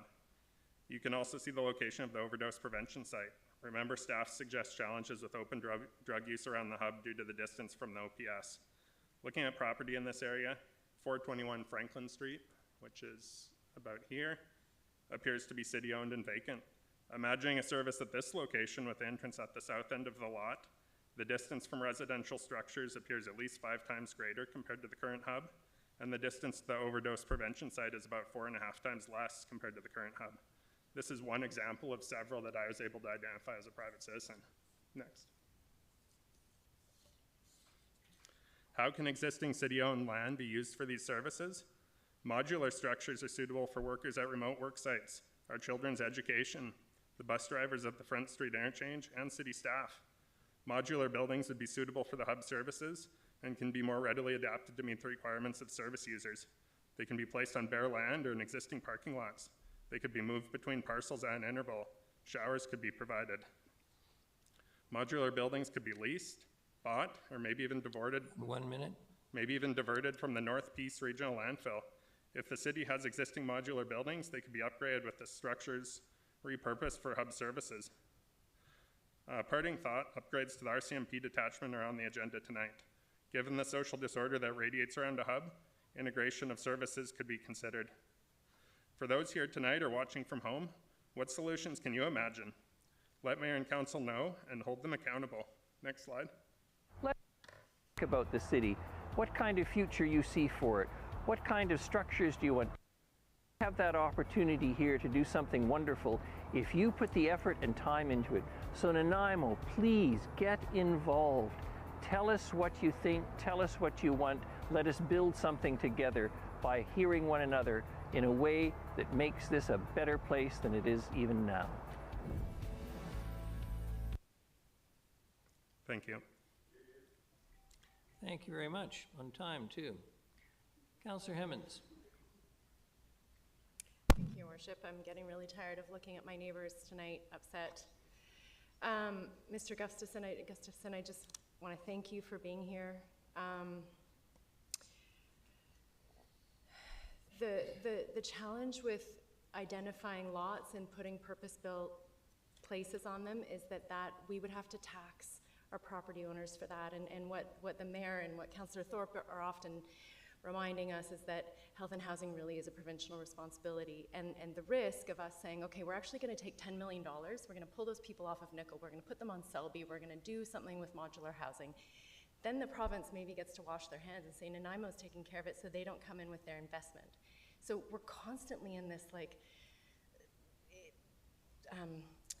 taking the very, very little bits that were offered. And I also want to, the province actually isn't involved in the hub. This is federal dollars and city dollars, but I think, going back to Councillor Thorpe's point, any of this that you can share with provincial reps is really useful. We've asked for the Minister of Housing to sit down with us to talk about a purpose-built hub space, and that request was denied.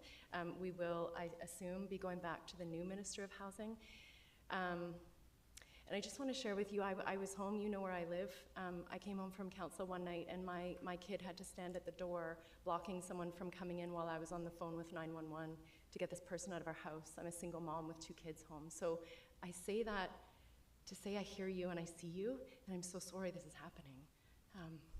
Thank you, and I think just to be clear, I'm kind of hearing the two binary options here of lease or build an expensive $10 million building, and what about the spectrum in between, right? That's kind of the point of the presentation I made. I would ask that you ask city staff to look at the intermediate spectrum between these two binary options that it seems council and staff are fixated on. Mr. Gustafson, do you see council in that medium area? Sorry, is that a city investment? Would you? Well, you tell me, right? Currently you're investing, right? So it's not about choosing to spend the money. You've chosen to spend the money. It's what do you do with the money you've chosen to spend, right? Do you lease an existing building? Or do you, I won't name the company that supplies them, but do you call up a building supplier and say, oh, we've got this vacant lot. Can you deliver it? I'll pay you X dollars a month and we'll use it as the hub. Like, that's how many operations operate, and it seems like an obvious solution to an onlooker. So I'm just curious. Yeah, thanks. I think the hub is running on a bare bones budget, which we see in the neighborhood. Yeah. So even if we took those pooled funds of Reaching Home dollars and city dollars. Do we know the facility costs per month? I've asked city staff and that information hasn't been provided. Could you tell us the monthly facility cost? And then the community could work on business plans to help you. They could suggest ideas here. I mean, if you could be transparent with that information, that would help. Yeah, I'm not sure the city has that information, but we can certainly look for it, and if we have it available, we'll get it to you. Much appreciated. I can tell you the whole funding envelope, but in terms of monthly, I'm not sure. Yeah. Okay. I think in fairness, with obviously the figure's known because it's been approved, our contribution as a city, whether it'll take some time to give you total, but then to break it down to a monthly cost. But the cost is the cost, I guess, is what I'm saying, is realistically, whether you describe it by month or whether you describe it on an annual basis. I think if you look at a budget, you have a facility cost and you have a staff cost, right? So if you thought about your facility cost and looked at these alternate options I'm presenting, that's the thought exercise I'm asking of you and staff, and I don't think it's hard. So I'd appreciate it if you could investigate. Thank you. Thank you, and Councillor Gisselbrook has a question. Thanks. Just to respond, I think to run the hub, it's about $1 million, and it is not sufficient funding to run it, and it's a cheap lease and running on shoestring running. And I think ultimately, I appreciate the comments, and I think we do need to be creative, and at the same time, we do really have to have a community response and ask for the proper funding. And when we're probably looking at like something, if we're going to adequately respond to the homelessness situation and have enough satellite hubs and be able to provide services in a way that could meet people's needs, and at the same time mitigate issues in the community, you're probably looking at $5, $6, $7, $8, $10 million, and that's on the cheap end. And I think that we just as a community need to come to like the acceptance that You know, we've got 1,000 people on the streets that are homeless. The last count was like 621, and that probably doesn't capture everybody. It's like we got to bite the reality bullet in the fact that we need to put serious resources in it, or else we're all going to be just frustrated, driving each other crazy. It's tough. I live in the South End too, and it's difficult. And it's difficult hearing your neighbors talk how difficult it is. It's difficult to come up with a plan.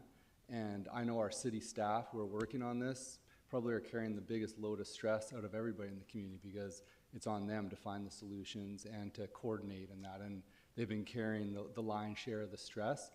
And, you know, I hear it from the communities, and it sucks. It sucks all around, and we need to really, bite that reality bullet and start, you know, requesting and demanding the resources that we need to actually tackle this in a realistic way, because we're not right now.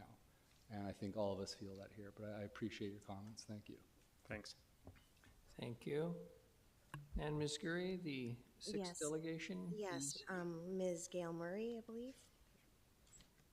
Ms. Murray, good evening. If you can introduce yourself for the record. You've probably heard the drill, 5 minutes, and I'll let you know when there's a minute left. Thank you. Good evening. My name is Gail Murray. I am the owner of 65, 57, and 59 Nichols Street, directly across from the hub. I really want to thank you all for hearing me tonight. I wasn't on the delegation, so I appreciate you putting me on. This is my first time ever being before council, so a little bit nervous, but it's such an important issue that I really feel that I need to come and express what we've been living through for this last 6 months. My Haida name is Koya Jad. I am Red River Métis. I'm an Indigenous woman, and I own this business on my own. I bought it from my parents, who have owned it. So 3.5 years ago, I bought it off my parents, who would now be in their 39th year of owning this property. My dad rebuilt this. It's his lifelong work. It's the heart and soul of our family. We're very proud of it. We are not slumlords, and we pay attention to maintaining our property, and we offer below market rent to people that have been homeless, and to many diverse groups and families that are now severely impacted. We've got 2 businesses in the storefront and 12 apartments.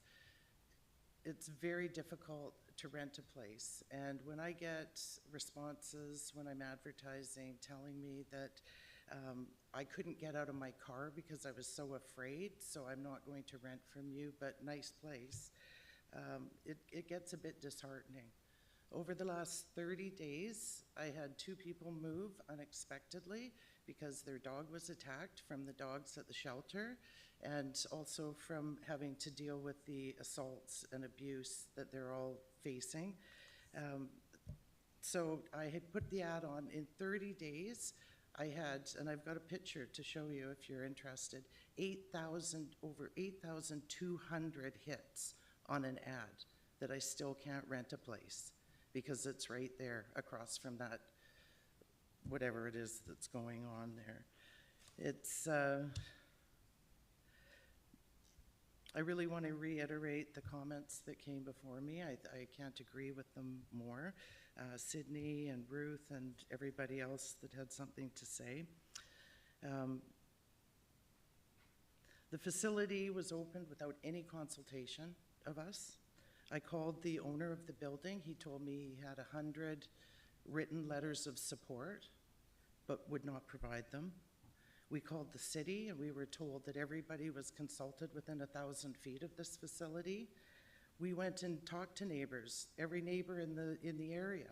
Not one person was consulted until after it opened and the impacts were happening. When we called the hub to complain, after they opened, they gave us a little sheet with a phone number. When we called to complain, nobody answered. Or we're told that the service provider is the nighttime provider or the daytime provider, call back later.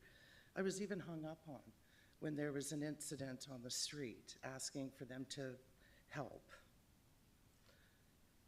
We're not safe on our own property.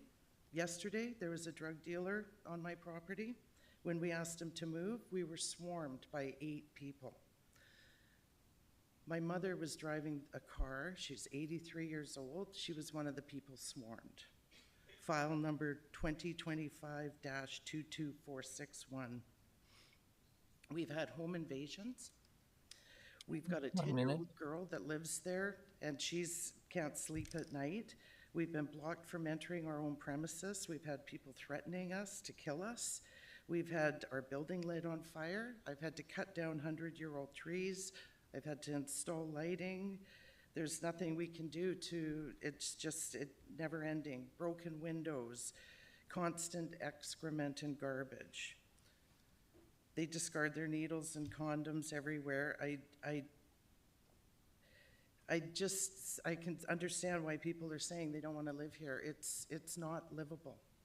And we're really, really struggling. I am pleading to you to please close this shelter.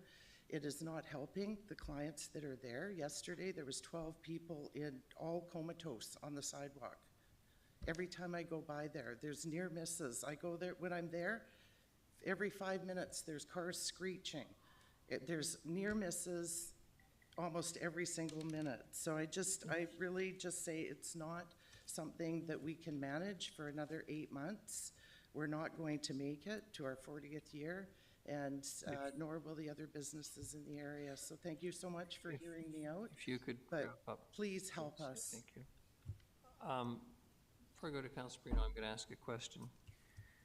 As many in this community know, for 5.5 years, I have called for the return of secure and voluntary care in appropriate cases, not always with public, how shall I say, approval.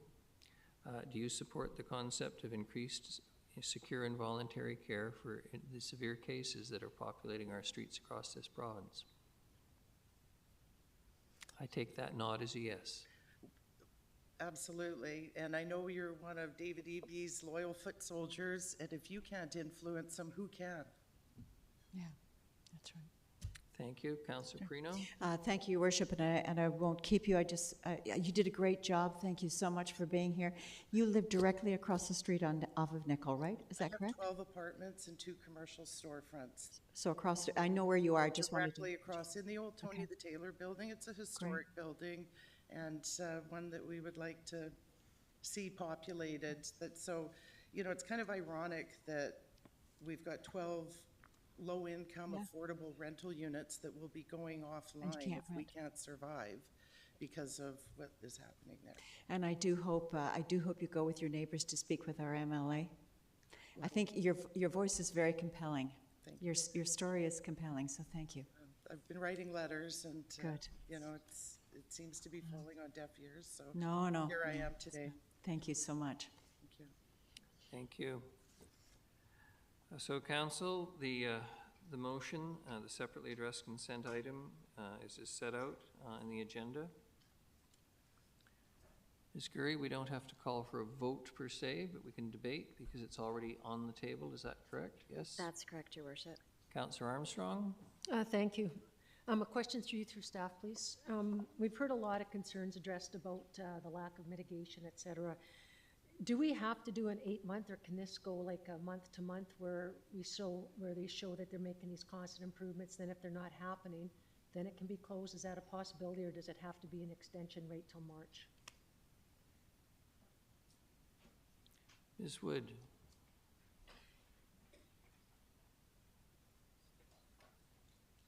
Thank you, Your Worship. To Councillor Armstrong, so we have a current service agreement with United Way to match the funds until December 31st. But within that service agreement, we do have a clause where we can give them notice to end the funding. There is I believe it's a 30-day, but there may be some other things that we need to check in with our supply chain management team on how soon that could be ended. It's also my understanding through the hub service providers that they do have a lease until December 31st of this year. So that means we can pull the funding, but they're stuck with the lease till then.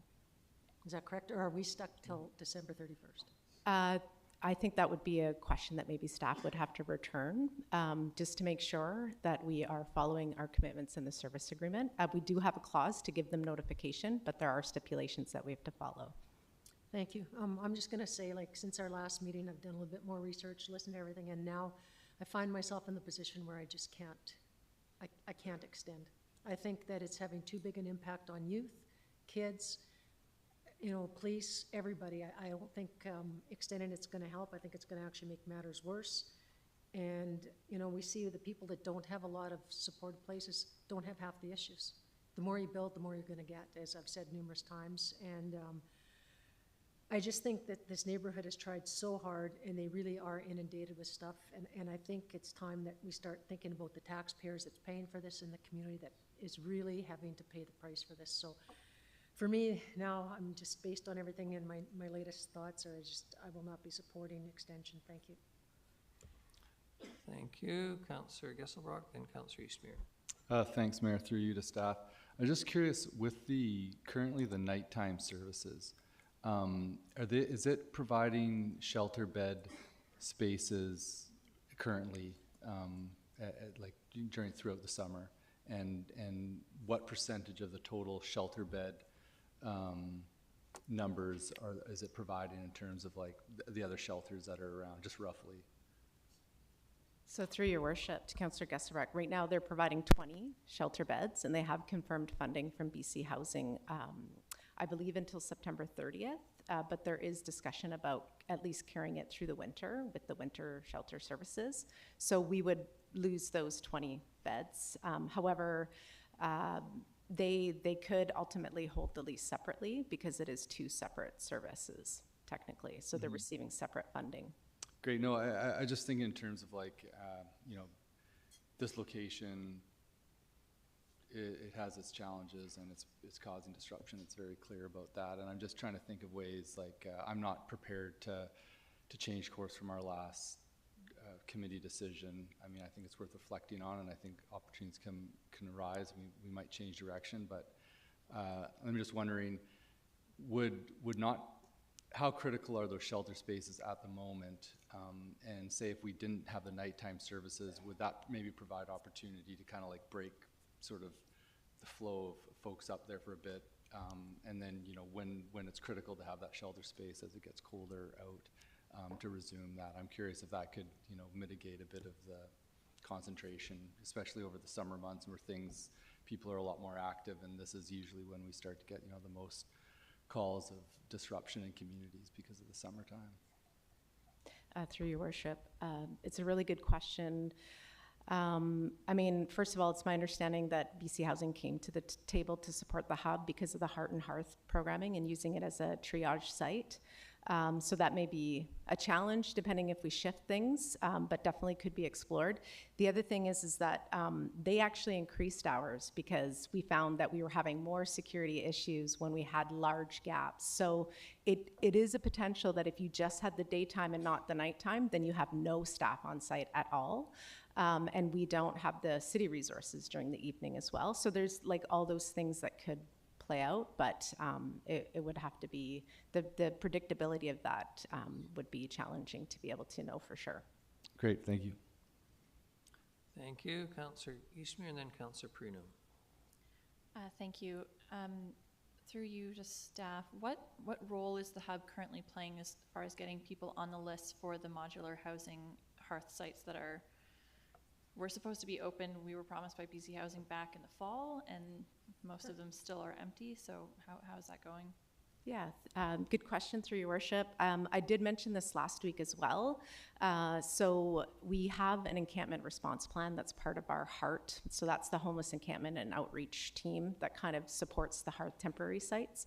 And part of the encampment response plan is to focus on particular areas where unsheltered are living and need to get access to that housing continuum.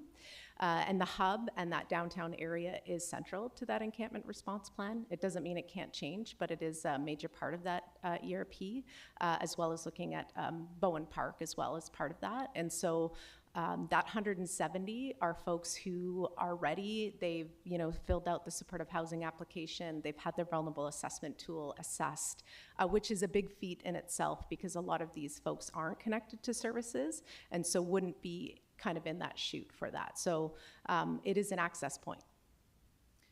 And a second question, if I may. What is our capacity to address the suggestions, for example, from Ms. Robertson about increased security or CSO presence, recognizing our CSOs don't work overnight, so that is a major gap, but how seriously can we address these suggestions, and is this something that we could refer to the Public Safety Committee potentially?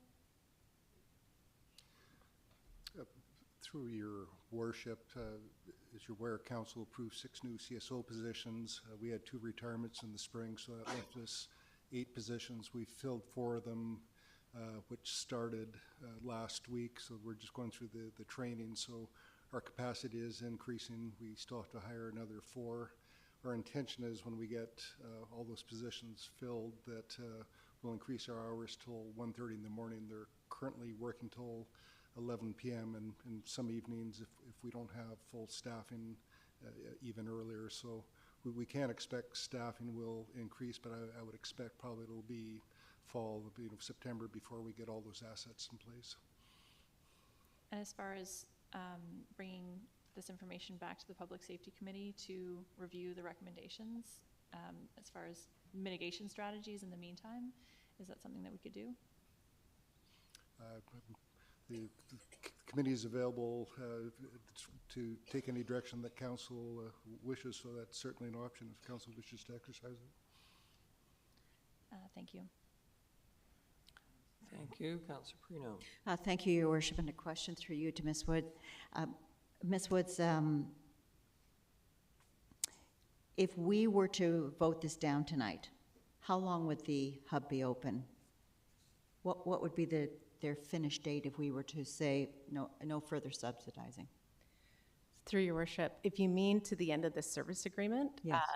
Our funding would end December 31st, 2025. So no matter what we do tonight, it would end December 31st? Yeah, that's the current status quo. Okay, thank you. Thank you. Councillor Thorpe. Thank you very much, Your Worship. Through you, if I may. I am at this point prepared to accept the recommendation of the committee which is on the floor. I agree with the comments of Councillor Armstrong, and I totally understand, I think I understand and certainly sympathize with the neighborhood concerns, and I appreciate their bringing those forward. I think the extension until the end of March, like it or not, is a compromise position. I'm hearing that we are basically committed until the end of December anyway. But on the other hand, I really feel that we as a council and as a city need to tell the provincial government that we've had enough and we need to take a strong position. And in line with that, Your Worship, I will tell you right now that next week I will be bringing forth a notice of motion on a related topic designed to do exactly that. I think enough is enough. I think of the movie Network, and I won't give the quote, but we're mad, and we're not going to take it anymore. And that's easy to say, but we have to put some action behind that. So again, I reluctantly will accept and support the recommendation, which extends this support until the end of March. I see it as a compromise. I'm sorry to the neighborhood, but I think I'm prepared to go that far. But under no circumstance will I support any extension beyond that. Thank you. Thank you. Councillor Manley. Thank you, Your Worship. Yeah, have similar feelings as Councillor Thorpe.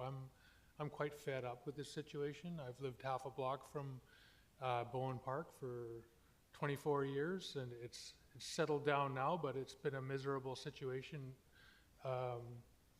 over the years. And I certainly hear the people that have come to council tonight to express their angst, their anger, their upset at what's going on. And this is, to quote the mayor here, this is decades of failed social problems. We had institutions closed down in the 80s. Riverview closed down without a plan. You just let people loose and let them out on the street, and they migrate down into the core of the city, into the downtown east side, and left to the predators on the street. And as somebody who's lost a loved one who suffered from mental health, challenges and died of an overdose, who was preyed upon by people, by the predators on the street. I've had enough of this. I think that decriminalizing people who use drugs was the right thing to do, but to do that on a back of the napkin kind of plan without the addiction services, without the treatment facilities, without the supportive housing, what we've done as a society is exacerbated this problem. We've made it worse, and it is getting worse and worse. And this location, the hub, is not appropriate. It is a concentration of services, but it's also a very dangerous place to have people hanging out on Nickel Street, tumbling onto the major highway rolling through our city. And it's an embarrassment. Honestly, it's a blight to have that kind of action on, when people get off the ferry and drive down Highway 1 right through this. It's not an appropriate location. And I am fed up. And I think money better spent.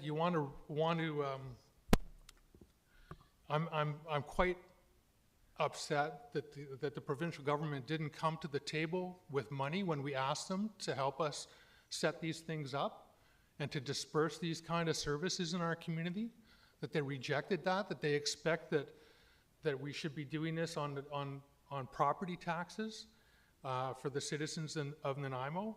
And I think money better spent would be to rent some buses, buy some market tents and some tents, and ship them over to Gabriel Island in front of the MLA's house. I'm fed up. You want to wake people up. This is my community, and it's not doing well. It's hurting, and I'm fed up, and I hear people in this community are fed up, and it's about time that the provincial government got it together and started dealing with this in a more comprehensive way. You can't just decriminalize drugs, and they are decriminalized because nobody is enforcing open drug use anywhere. You can't do that without a plan, and we have no plan. There is no plan. It's all coming piecemeal after the fact, and it's a bloody mess. Thank you. Thank you. Please, sorry, Councillor Hemmings. Thank you, Your Worship. I love a good manly rant. I'm regrettably going to stick with my committee decision on this, and my rationale is such that we're in July, but in 2 months the rain is coming. And if we disperse these people now, they're going to go to Diana Krall, they're going to go to the library, they're going to go to Port Place, they're going to go to the Italian Fountain. I've long felt, and I have some background in this, I was the coroner on call that investigated the first death in Tent City. I really believe that we need to find a place where we can keep people safe that is not in neighborhoods. I want to thank my neighbors in the South End Community Association for their resilience, and I extend that to Newcastle as well, who is here. There are neighborhoods who are taking their very unfair share of the brunt of this challenge. Further to my decision to stick with my committee vote, I do know that the Heart and Hearth 170 beds are coming online, and that the hub is a triage space for those people to be connected to those services. I do experience frustration that they're not totally open, that they're bringing in 2 to 3 a week right now, and I feel like we are in a crisis, and we can't just bring in 2 or 3 a week when we have 50 beds available. So that's my own challenge with BC Housing. I'm heartened by the incoming CSO capacity increase, and as noted, later I will be moving something about neighborhood cleanliness. So I regret this. This is a very difficult decision, but given the points I've outlined, I'm going to stick with my original vote. Thank you. Thank you. Councillor Perino. Thank you, Worship. I'll just add just some comments. Councillor Manley made some excellent comments, although I certainly don't agree with putting people on buses and sending them over to an island. No, that's not acceptable. But what is acceptable is that if we are truly determined to stop this for the neighborhood, then we vote it down tonight. And that's the only thing that's going to stop it from happening in this neighborhood. And we have to keep pushing the provincial government, yes. We have to keep trying to do what we can do, but I think Councillor Hemmons made an excellent comment. I think it was to Mr. Guffinson, and I'm saying that wrong, I apologize, but the comment is that if the hub is costing us $1 million a year, then for us to put 5 all over town would be $5 million, and these are your tax dollars. So that's not going to work either. What we've been trying to do, as you can see, desperately trying to do, is help those people that are in the greatest need, and we're not able to do it. So we definitely have to get the provincial help. But no matter what we do tonight, it's going to go till the end of December. And you know what? That's good enough for me. I am sick and tired of hearing our residents who live in that area have to put up with this. They have a beautiful neighborhood, and this is absolute garbage, and every time I drive up Nickel or down Nickel, I'm just horrified by what I see. So there's only one way to stop it for this council, and that is to vote it down. So I'll be voting it down tonight. Thank you. Thank you. Councillor Gesselbrock. Thanks, Mayor, through you.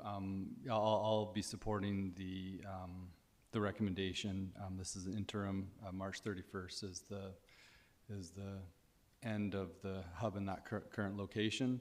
I do think, I don't think it's appropriate at all for the community to be paying, $5-6 million to run multiple locations across town.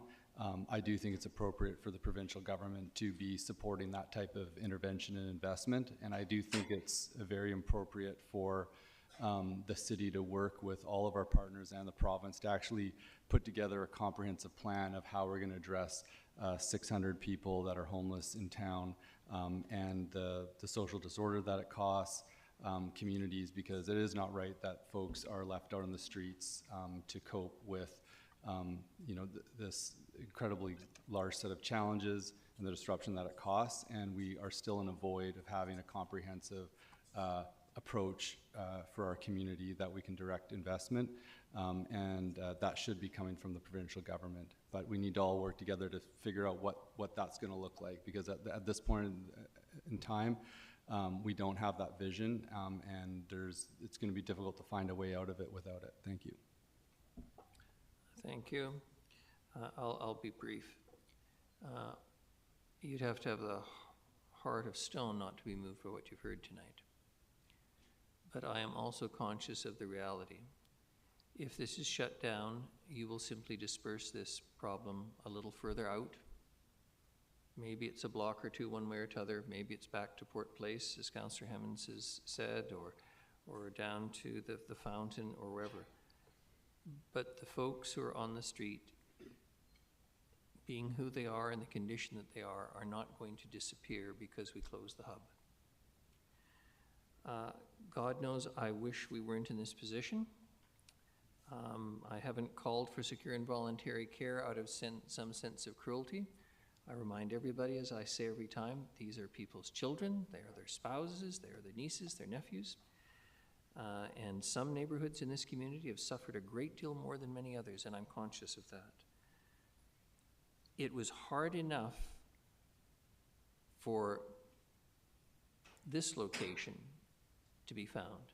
The policies of the provincial government respecting long-term leasing on premises to provide services is such that very few, if any, private landlords will rent. The suggestions about city properties, erecting structures, et cetera, getting permission, meeting fire regulations, all of those things do not happen overnight. So I'm going to support what I supported last time. It's a compromise vote, and I realize that it is not going to be popular, and frankly, if I lived in the neighborhood, I'd feel just the same way each and every one of you do. But as Councillor Hemmons has pointed out tonight, the folks from Newcastle are here.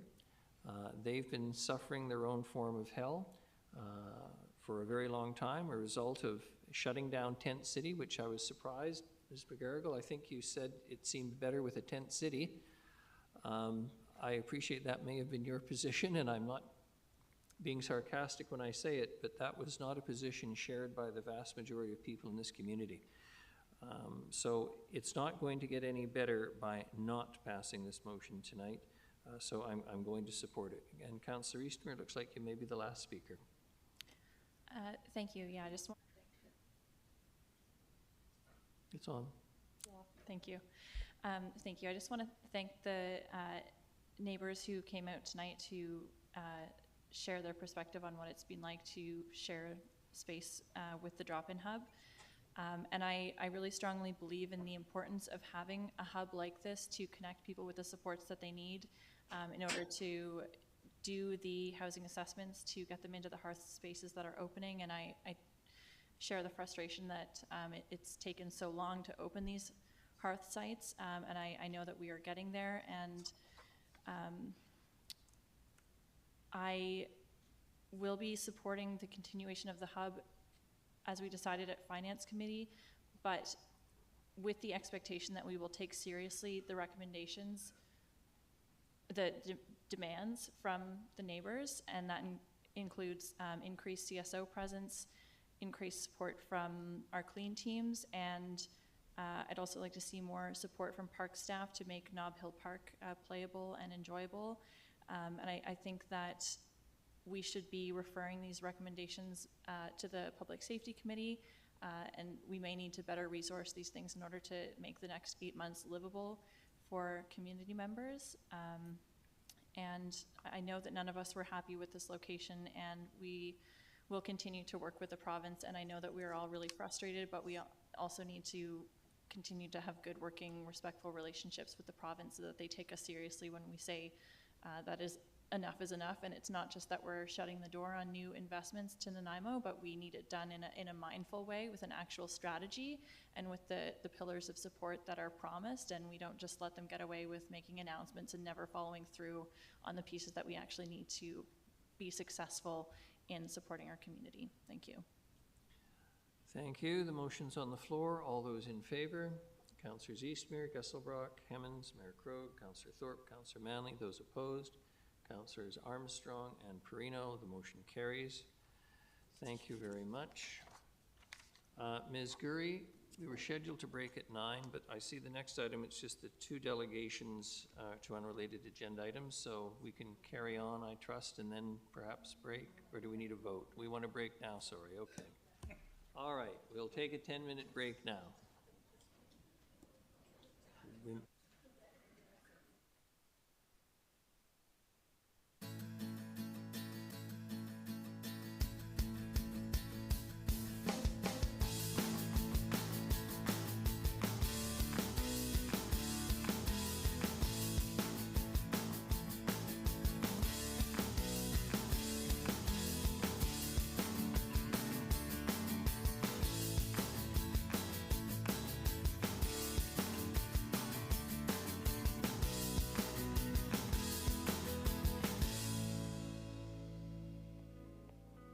Around every corner and under every corner, the city has assets, infrastructure that quietly adds convenience to our day-to-day living. From the pipes that carry our water and wastewater, to the roads that we walk, cycle, and drive on, to the amazing parks facilities that keep us active. We depend on this infrastructure without really thinking about its upkeep. That is, until something goes wrong.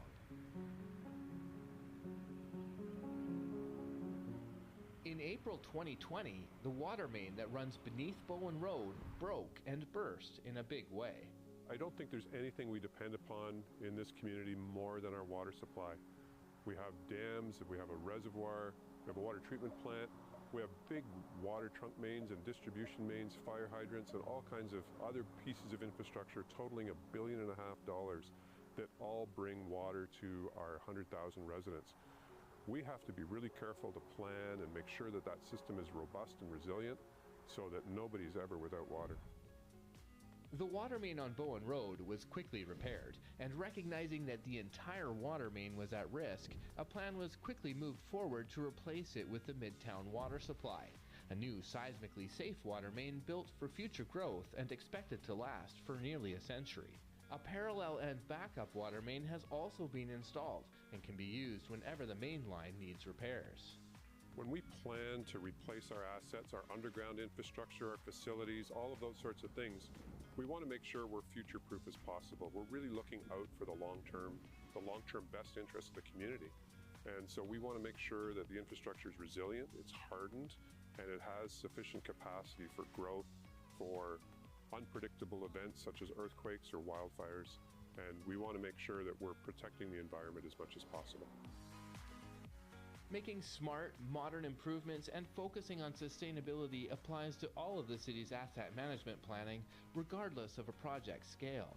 As our infrastructure ages and it becomes time to replace it, because that's really part of the asset management life cycle, we always strive to replace with newer technology, more effective, more efficient fixtures, or even enhancing and taking advantage of newer technology. So a few examples would be LED streetlights, replacing the old high-pressure sodium, very environmentally invasive, with LED, much more focused and much less cost of electricity. Another example would be the boilers in our pools. We're getting away from the intensive GHG gas boilers and shifting more and more to electric, and still using the old ones as backup.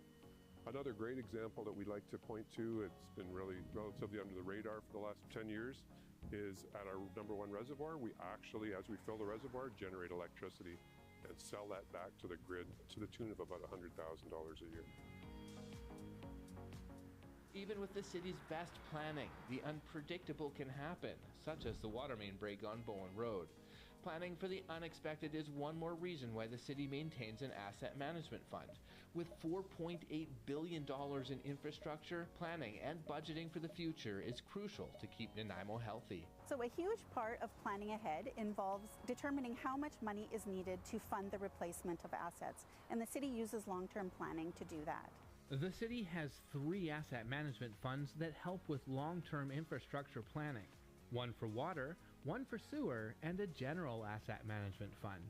So the contributions to the 3 asset management reserve funds help to smooth out the impact on property taxes and user fee increases when replacement is needed. You know, for the last 10 or 12 years, Nanaimo's council has been really supportive in annual contributions and increasing approximately 1% of taxes every year dedicated to asset management to ensure that our funding to replace our old assets remains sustainable. As Nanaimo is one of the fastest growing cities in BC, the demand on our infrastructure is growing right along with it. This makes long-term planning more important now than ever. Without that contribution to asset management reserves, we wouldn't be able to ensure that the services Nanaimo continues to rely on and appreciate and enjoy would be able to be sustained.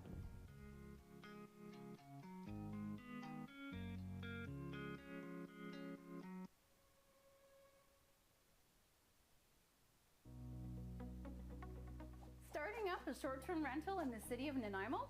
From marketing to pricing to your business platform, there's a lot of pieces to the puzzle. One piece that you won't want to miss is your short-term rental business license. Puzzled? We're here to help. A short-term rental is the rental of a living space for a period of less than 30 days back to back. By following the guidelines of the Short-Term Rental Operators Guidebook, short-term rental operators may qualify for a business license without hurting the long-term rental market in Nanaimo. It's also about being a great neighbor. By getting a short-term rental business license, it's like saying, hey, I promise that my guests will have a dedicated space to park in and that they won't be too noisy. This is, after all, a very respectable establishment. To learn more about the City of Nanaimo's short-term rental guidelines, or if you need a hand getting started with your business license application, connect with us. We're here to help.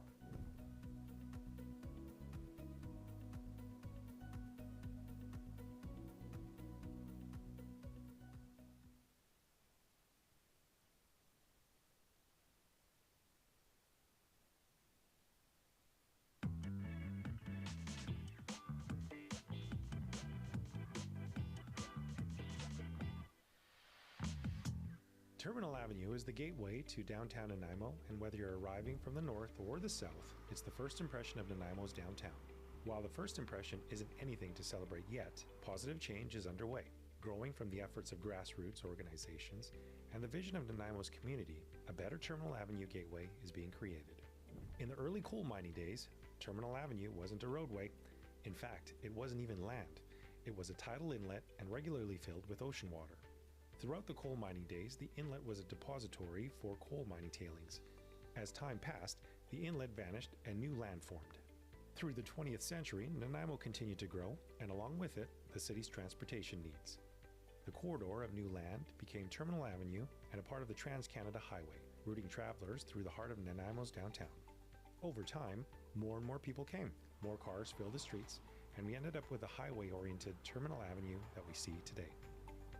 With the creation of the Nanaimo Parkway in the 1990s, a highway that bypassed the city, Terminal Avenue no longer needed to be just an auto-oriented streetscape meant to move cars quickly through the city, and new potential for the area came to light.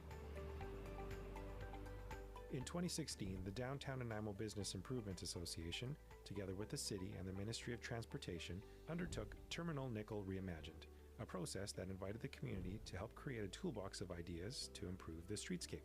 Now those tools are being put to work, and that work began beneath the Bastion Street Bridge when it was given seismic upgrades. New art integrates with the bridge supports and adds a moment of color to the streetscape. Another step comes with the construction of a beautified streetscape and park spaces along Terminal Avenue between Esplanade and Commercial Street. Following that, a big stride forward will come with a new downtown transit exchange on Terminal Avenue, which will expand multimodal connectivity in the heart of downtown.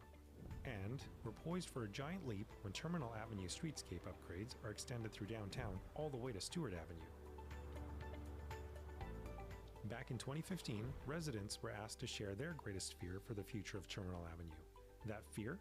Nothing will change, and the challenge of achieving an active and attractive gateway to Nanaimo is insurmountable.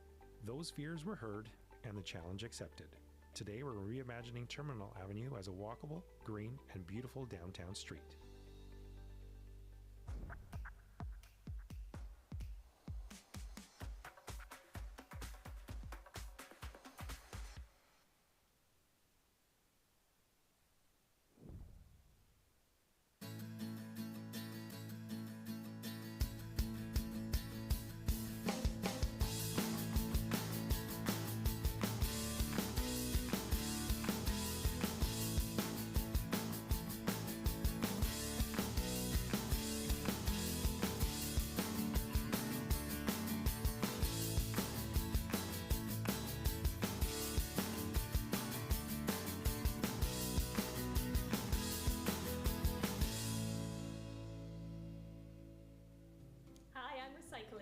And I'm Wish Cycling.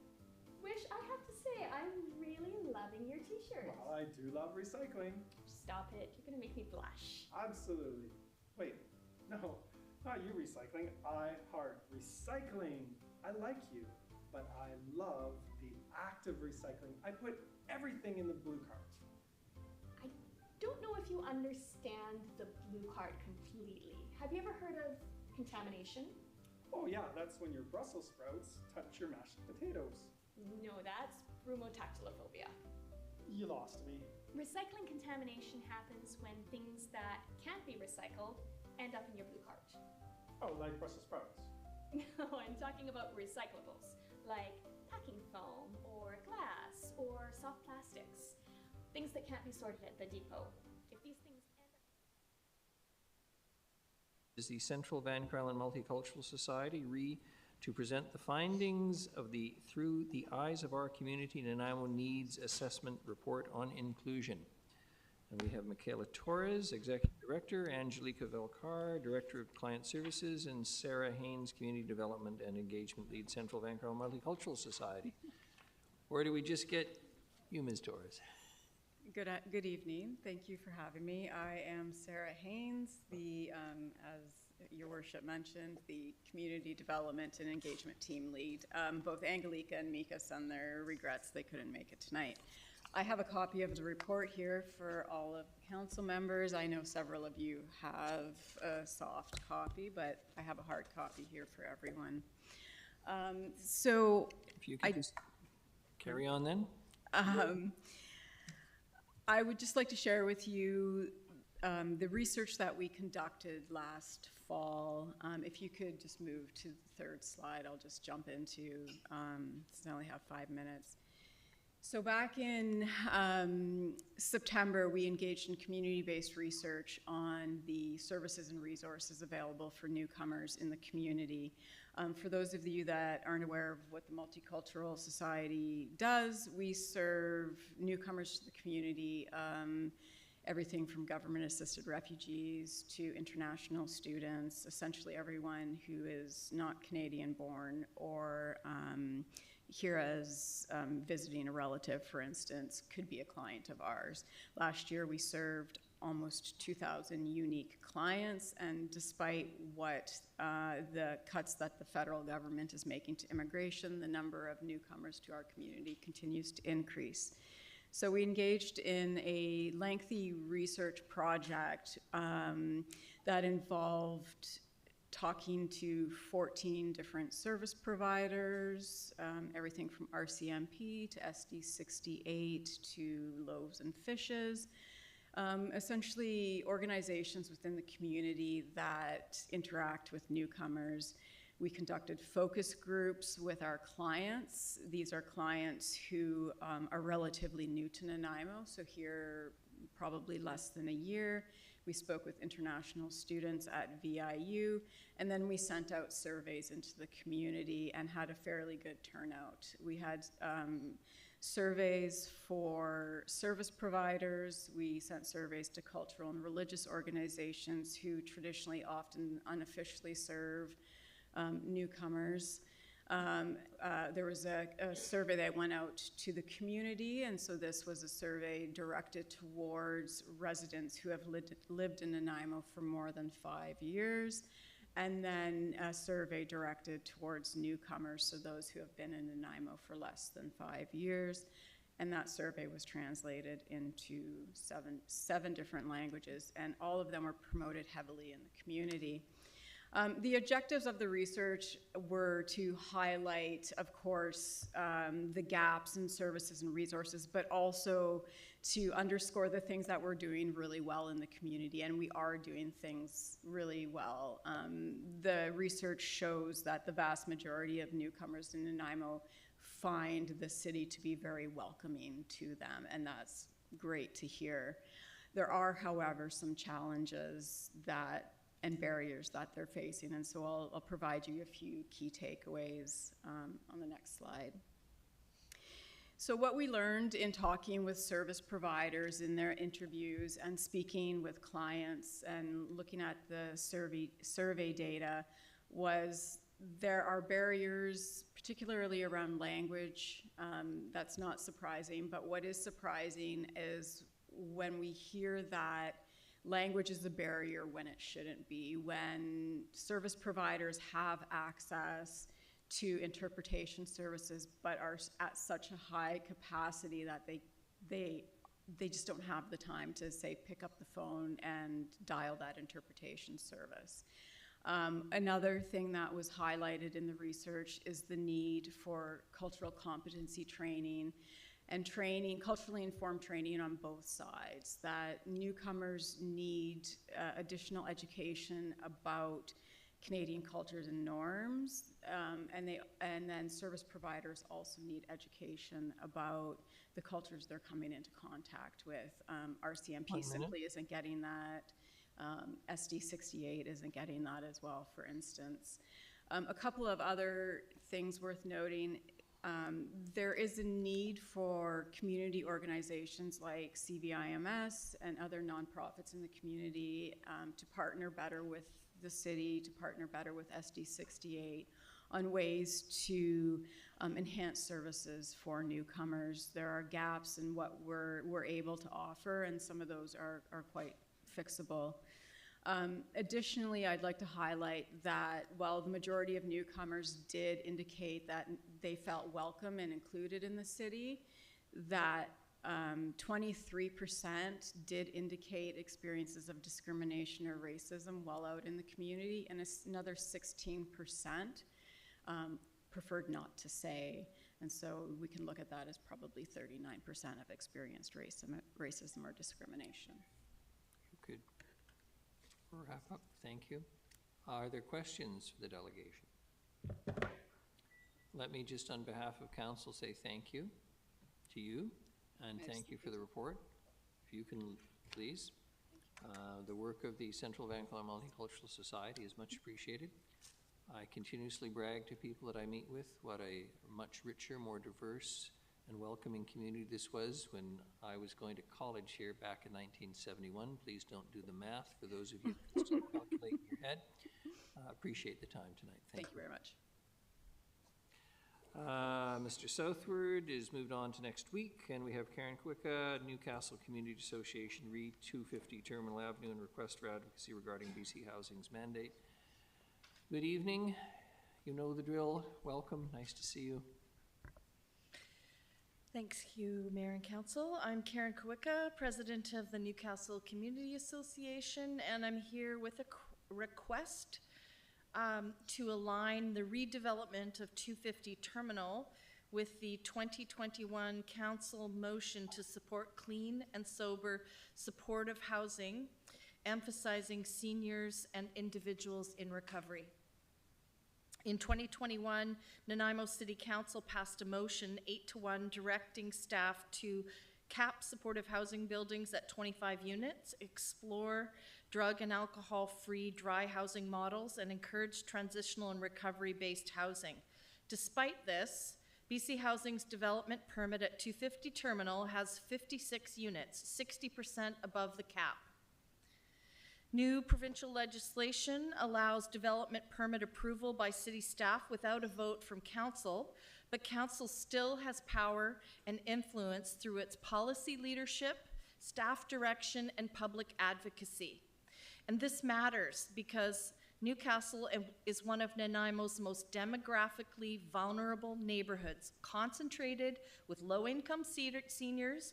41% of residents in Newcastle are 65 and over, with the majority living alone in rentals without a vehicle, walkability dependent, which makes Newcastle particularly sensitive to changes in public safety, social disorder, and not an ideal host community for high acuity mental health and substance use housing of this size. We have 7 years of lived experience evidencing it. We had an increase in property crimes of 30%, a violent crime increase of 18%, fires, overdoses, constant emergency calls, open drug use, encampments, near-fatal shooting, constant disruption, and as you heard tonight, vicarious trauma from many of the residents. Recently, a senior living in Newcastle Place was so desperate that they knocked on the door of my neighbor asking for help with the dangerous drug dealers that are predatory and preying upon individuals in Newcastle Place. We dealt with this incident privately, focusing on the person's needs. And last year, in my neighborhood, within a 2-block radius, there was 8 deaths, half of which were seniors dealing with substance use, not living in supportive housing. There are 0 publicly funded abstinence-based supportive housing options in Nanaimo, despite Nanaimo having 375 units of supportive housing, and all permit substance use. 1 in 4 unhoused people in BC are aged 55 and over. Seniors in recovery are those who are abstinent, report feeling unsafe, unsupported, and re-traumatized in substance-permissive housing. Seniors also avoid housing that permits on-site drug use. Trauma-exposed and mobility-impaired residents face serious risks in substance-permissive environments. Seniors need an option that is safe, recovery-focused, age-appropriate, and without sober housing, they are left behind or placed in environments that worsen their condition. Council can help. Council retains the moral and political leadership. Pass a motion urging BC Housing to designate 250 Terminal as clean and sober housing facility. 2, reaffirm the 2021 council motion and ask that it be reflected in development permit conditions. Direct staff to advocate for a model that protects vulnerable residents and prioritizes safety, recovery, and community integration. Ensure that city staff reflect these expectations in the permit review and approval process. Publicly communicate the council's expectation to the province, city staff, and to BC Housing. This is not a request to stop housing, it's a call to make housing more appropriate, to make it successful and community supported with clean and sober living options that are publicly funded. We urge council to carefully consider the fit between the development, the host neighborhood, and to ensure this protect success not just for future tenants but for people who already live nearby. Thank you. Thank you very much. You're almost right on the money.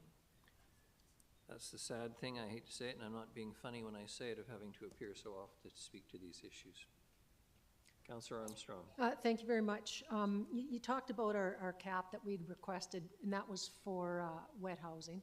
Are you okay with 50 if we know that these people are in recovery, or are there solely for financial reasons, as we saw from the point in time count that there's many that are there because of financial reasons and they're not getting any help? We only see those with addictions getting help.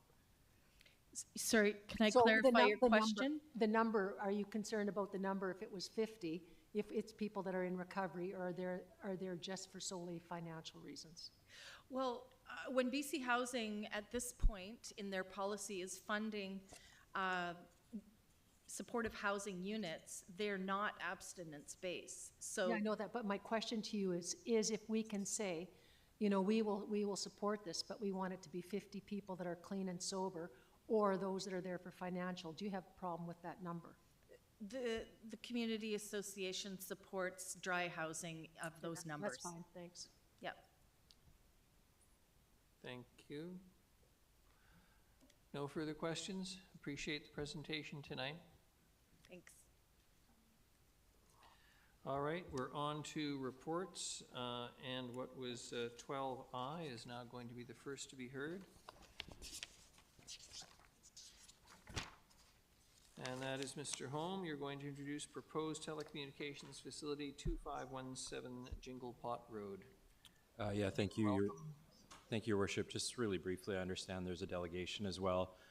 So this is an application or request for concurrence from SitePath Consulting on behalf of Rogers Communication, Inc. And the request is for it's a 51 meter self-supporting lattice cell tower. This is a process been undertaken to assess, to provide opportunity for community input under Innovation, Science and Economic Development Canada's standard process, which requires notification distance from 3 times the tower height. 27 responses were provided in relation to the consultation. 21 were in opposition. Neighborhood concerns related to aesthetic, neighborhood character, tower height, and the site selection process. This is a request for concurrence again. As council sitting as the land use authority for the area, I'm happy to take any questions on this. Thank you. Thank you very much, Mr. Holm. We have 3 delegations, and the first is Brian Gregg, SitePath Consulting Ltd. Is Mr. Gregg present, or is he online? Yeah, he's just in attendance via Zoom to respond to any questions that council may have, if that's correct, Mr. Gregg? Yes, that's correct. Thank you. Questions for Mr. Gregg?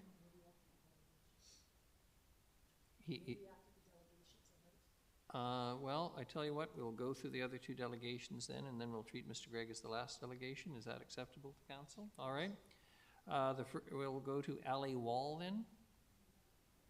Ms. Wall, good evening. You've sadly been here long enough to know what the drill is, I suspect now. Introduce yourself, 5 minutes. Thank you so much. Okay. Good evening, Mayor and Council. My name is Ali Wall, and I'm here representing mine and my family's concerns, as well as the concerns shared with me by my neighbors regarding this proposal for this telecommunications facility at 251 Jingle Pot Road.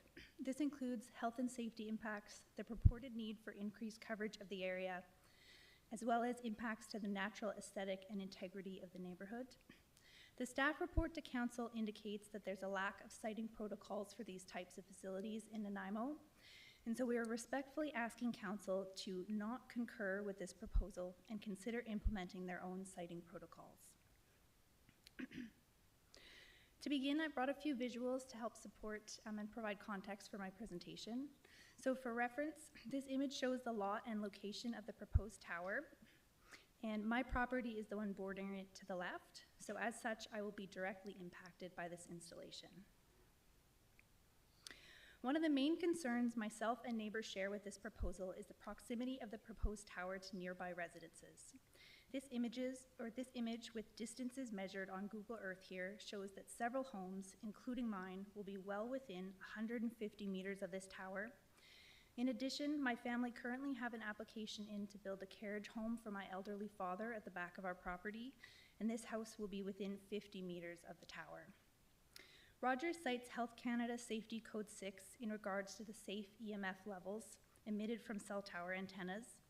However, it is extremely difficult to find any clear information regarding safe exposure levels of EMF and how to determine a safe exposure distance from a cell tower.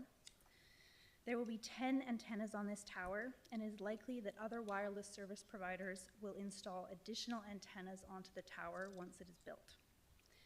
Canada Health Safety Codes have been amended in the past, and we are reluctant to accept Rogers' assurances that we will be safe, since many of us who will be in such close proximity to the tower will experience potentially increasing EMF exposure from these antennas 24 hours a day when in our own homes and yards. It is worth noting here that the recently approved Hammond Bay Tower, which was supported by the neighborhood there, was allowed a 200-meter buffer to the nearest home.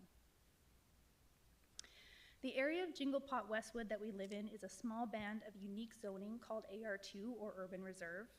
This map of the city here shows our relatively small area of Urban Reserve in brown and the cell tower location within it.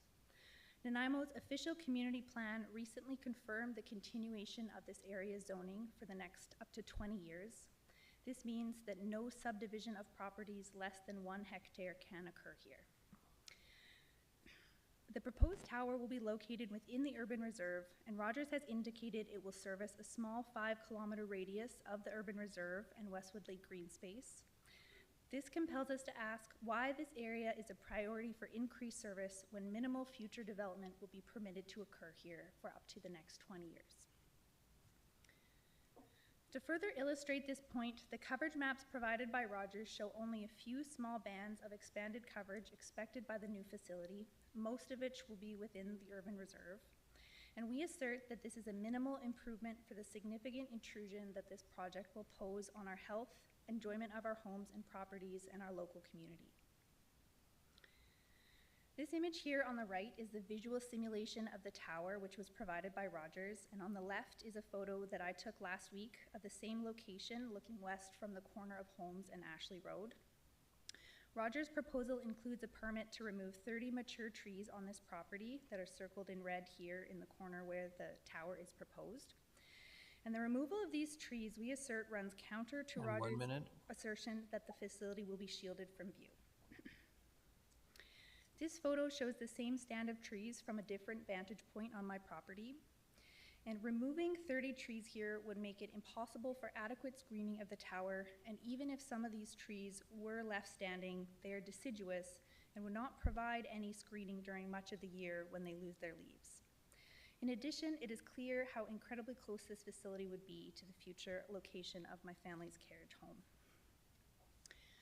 Finally, there is substantial opposition in the neighborhood to this project.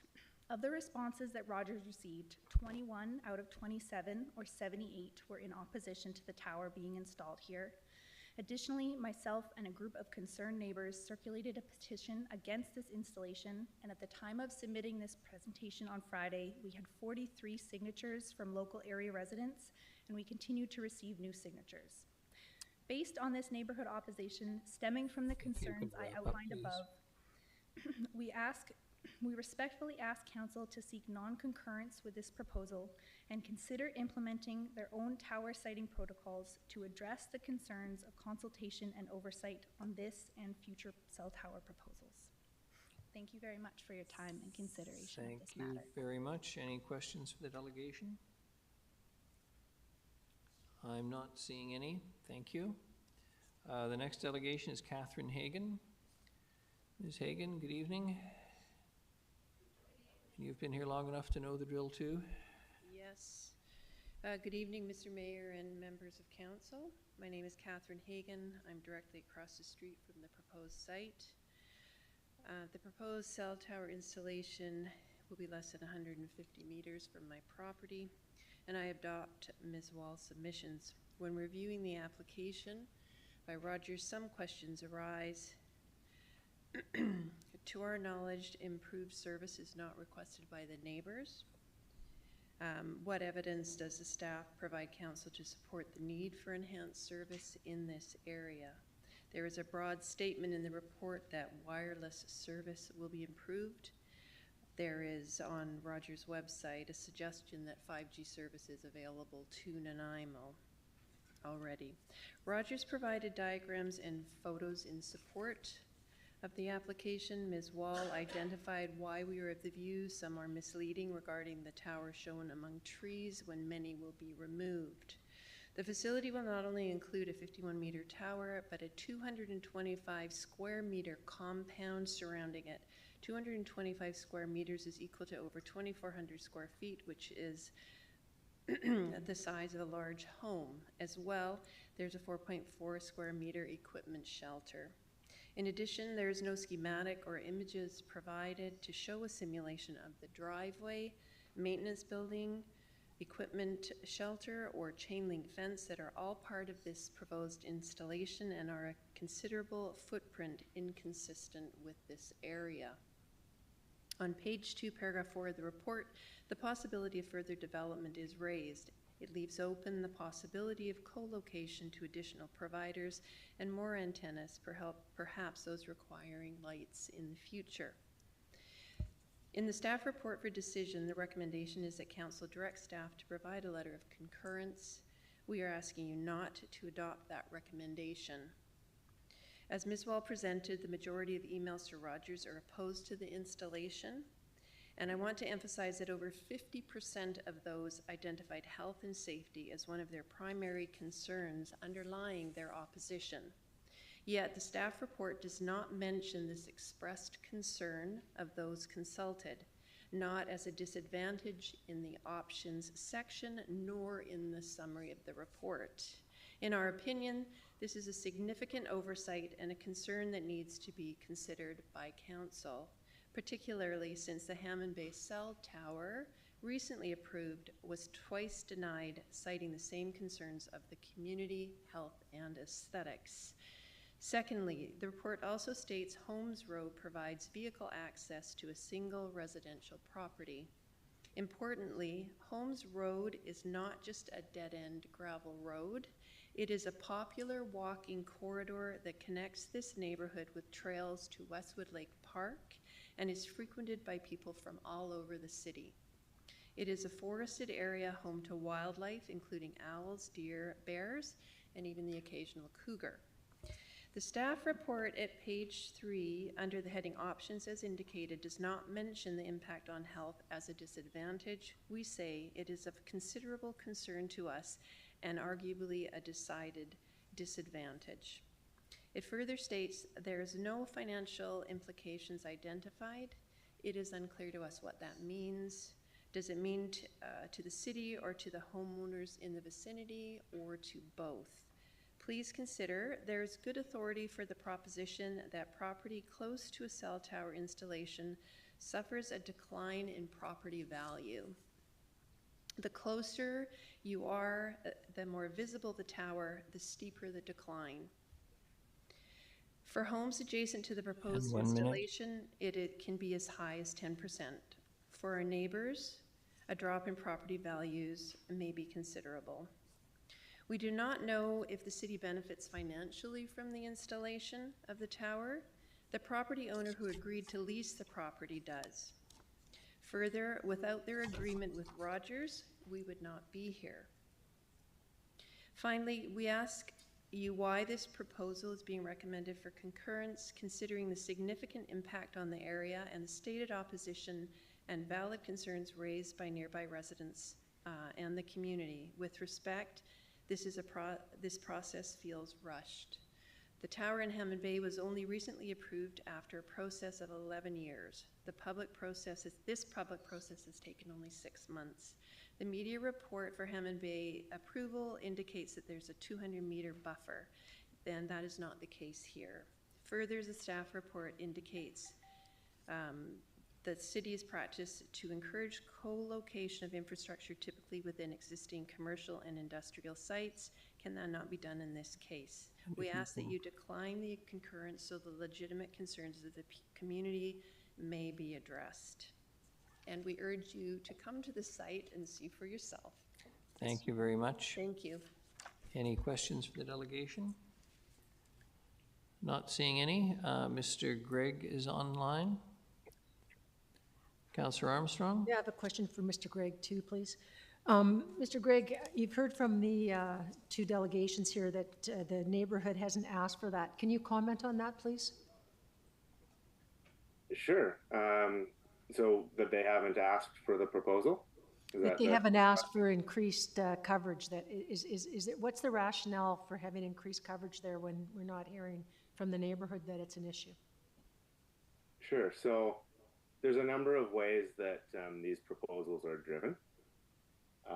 And one of them is performance on the network. So there's a lot of dropped and blocked calls in that area, as well as slow data speeds. So there's not reliable connectivity on the wireless network. And then through that, you know, Rogers, as well as other wireless carriers, I'm sure, get customer complaints. You know, so people are subscribing to the network, often purchasing the latest devices, and expect them to work from home. You know, many people work remotely these days, and you know, may be quite frustrated to find that that's not actually a reality. The existing service in this vicinity of, I guess what we would call the East Wellington area, Cathars Lake, Westwood Lake, is not very dependable. Thank you. So that really drives the proposed investment. And then it's not until the public consultation process that we've gone through that we sort of poll, you know, local stakeholders. Thank you. And just one other one, if I may. Are you aware of other towers within 100 or 150 meters of residential neighborhoods? Oh, yes. Yeah, I would say that, well, these days, the vast majority of our proposed infrastructure is in residential areas.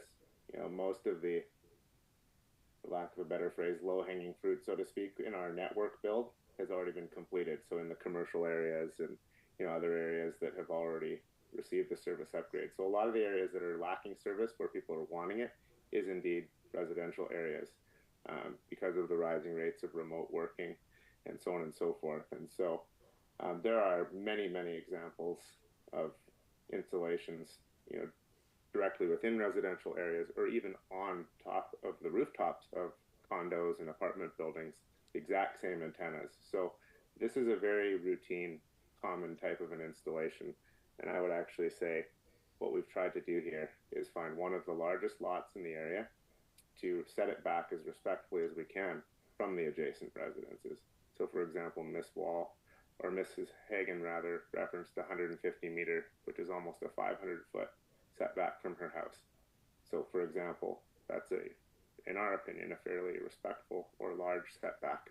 It's the best we could do. Thank you. Thank you. Councillor Perino? Thank you, Your Worship, and a question through you to Mr. Gregg. Is it normal to have a tower as tall as this one? If this one seemed higher to me, or am I wrong? Yep, through the mayor to the councillor. So I would say a 50-meter tower is a very sort of moderate or mid-sized tower, or even on the smaller end of towers on our network. And the reason is in coastal BC and in the Nanaimo region, the first thing we look at are mature tree heights in an area when we're designing the height of our structures. And so in this area, you know, mature trees, Douglas fir trees, can grow up to 45 plus meters tall commonly. And so we have to design the towers to have the top of the tower where the antennas are sited to be above that mature tree canopy.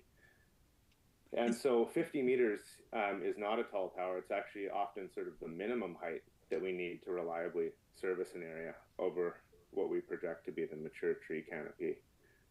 There are many cases where we have actually much taller towers. Those tend to be the guide towers that have like the the guy wires and anchors Yes. supporting them, and they take up much more space, and they're double the height or more.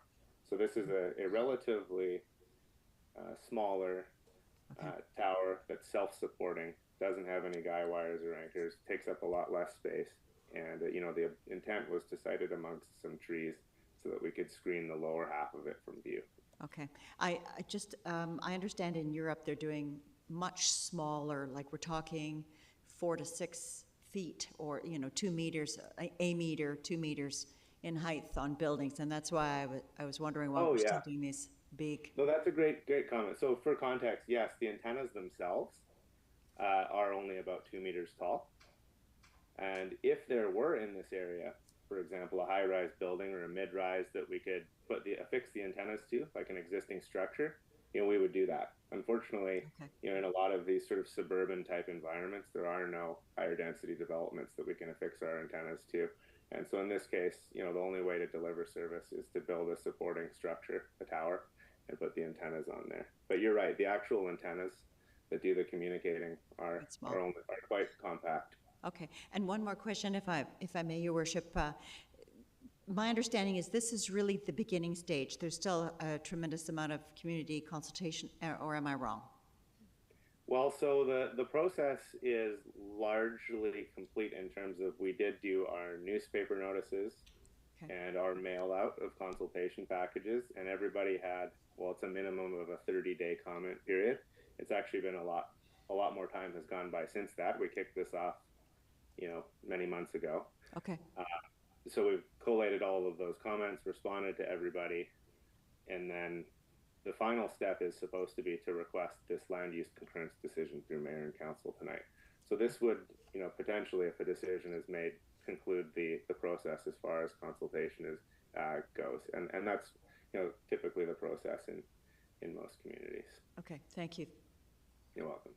Thank you. Any further questions to the delegation? Seeing none, is someone prepared to make the recommended motion?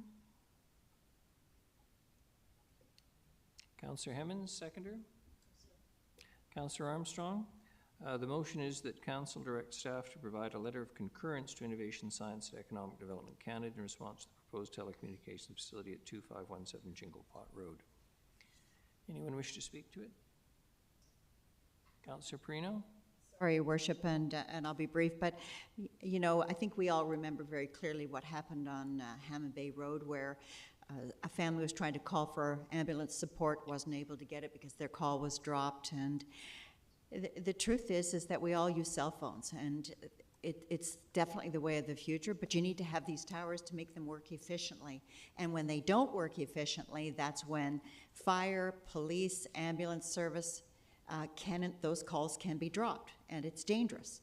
And so the only way to protect the community is to make sure that that people can use their cell phones wherever they are.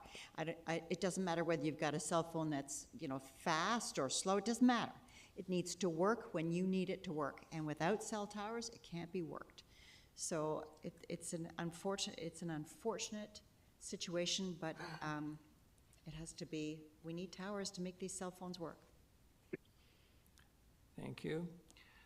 I'll be supporting the motion. I appreciate the concerns of the neighborhood, and they've been expressed in the past, and indeed, you can argue that the previous council, with respect to the Hammond Bay Tower, previous councils who turned it down, and I don't say this trying to lay blame, but may bear some responsibility for the fact that cell service wasn't available when someone desperately needed it.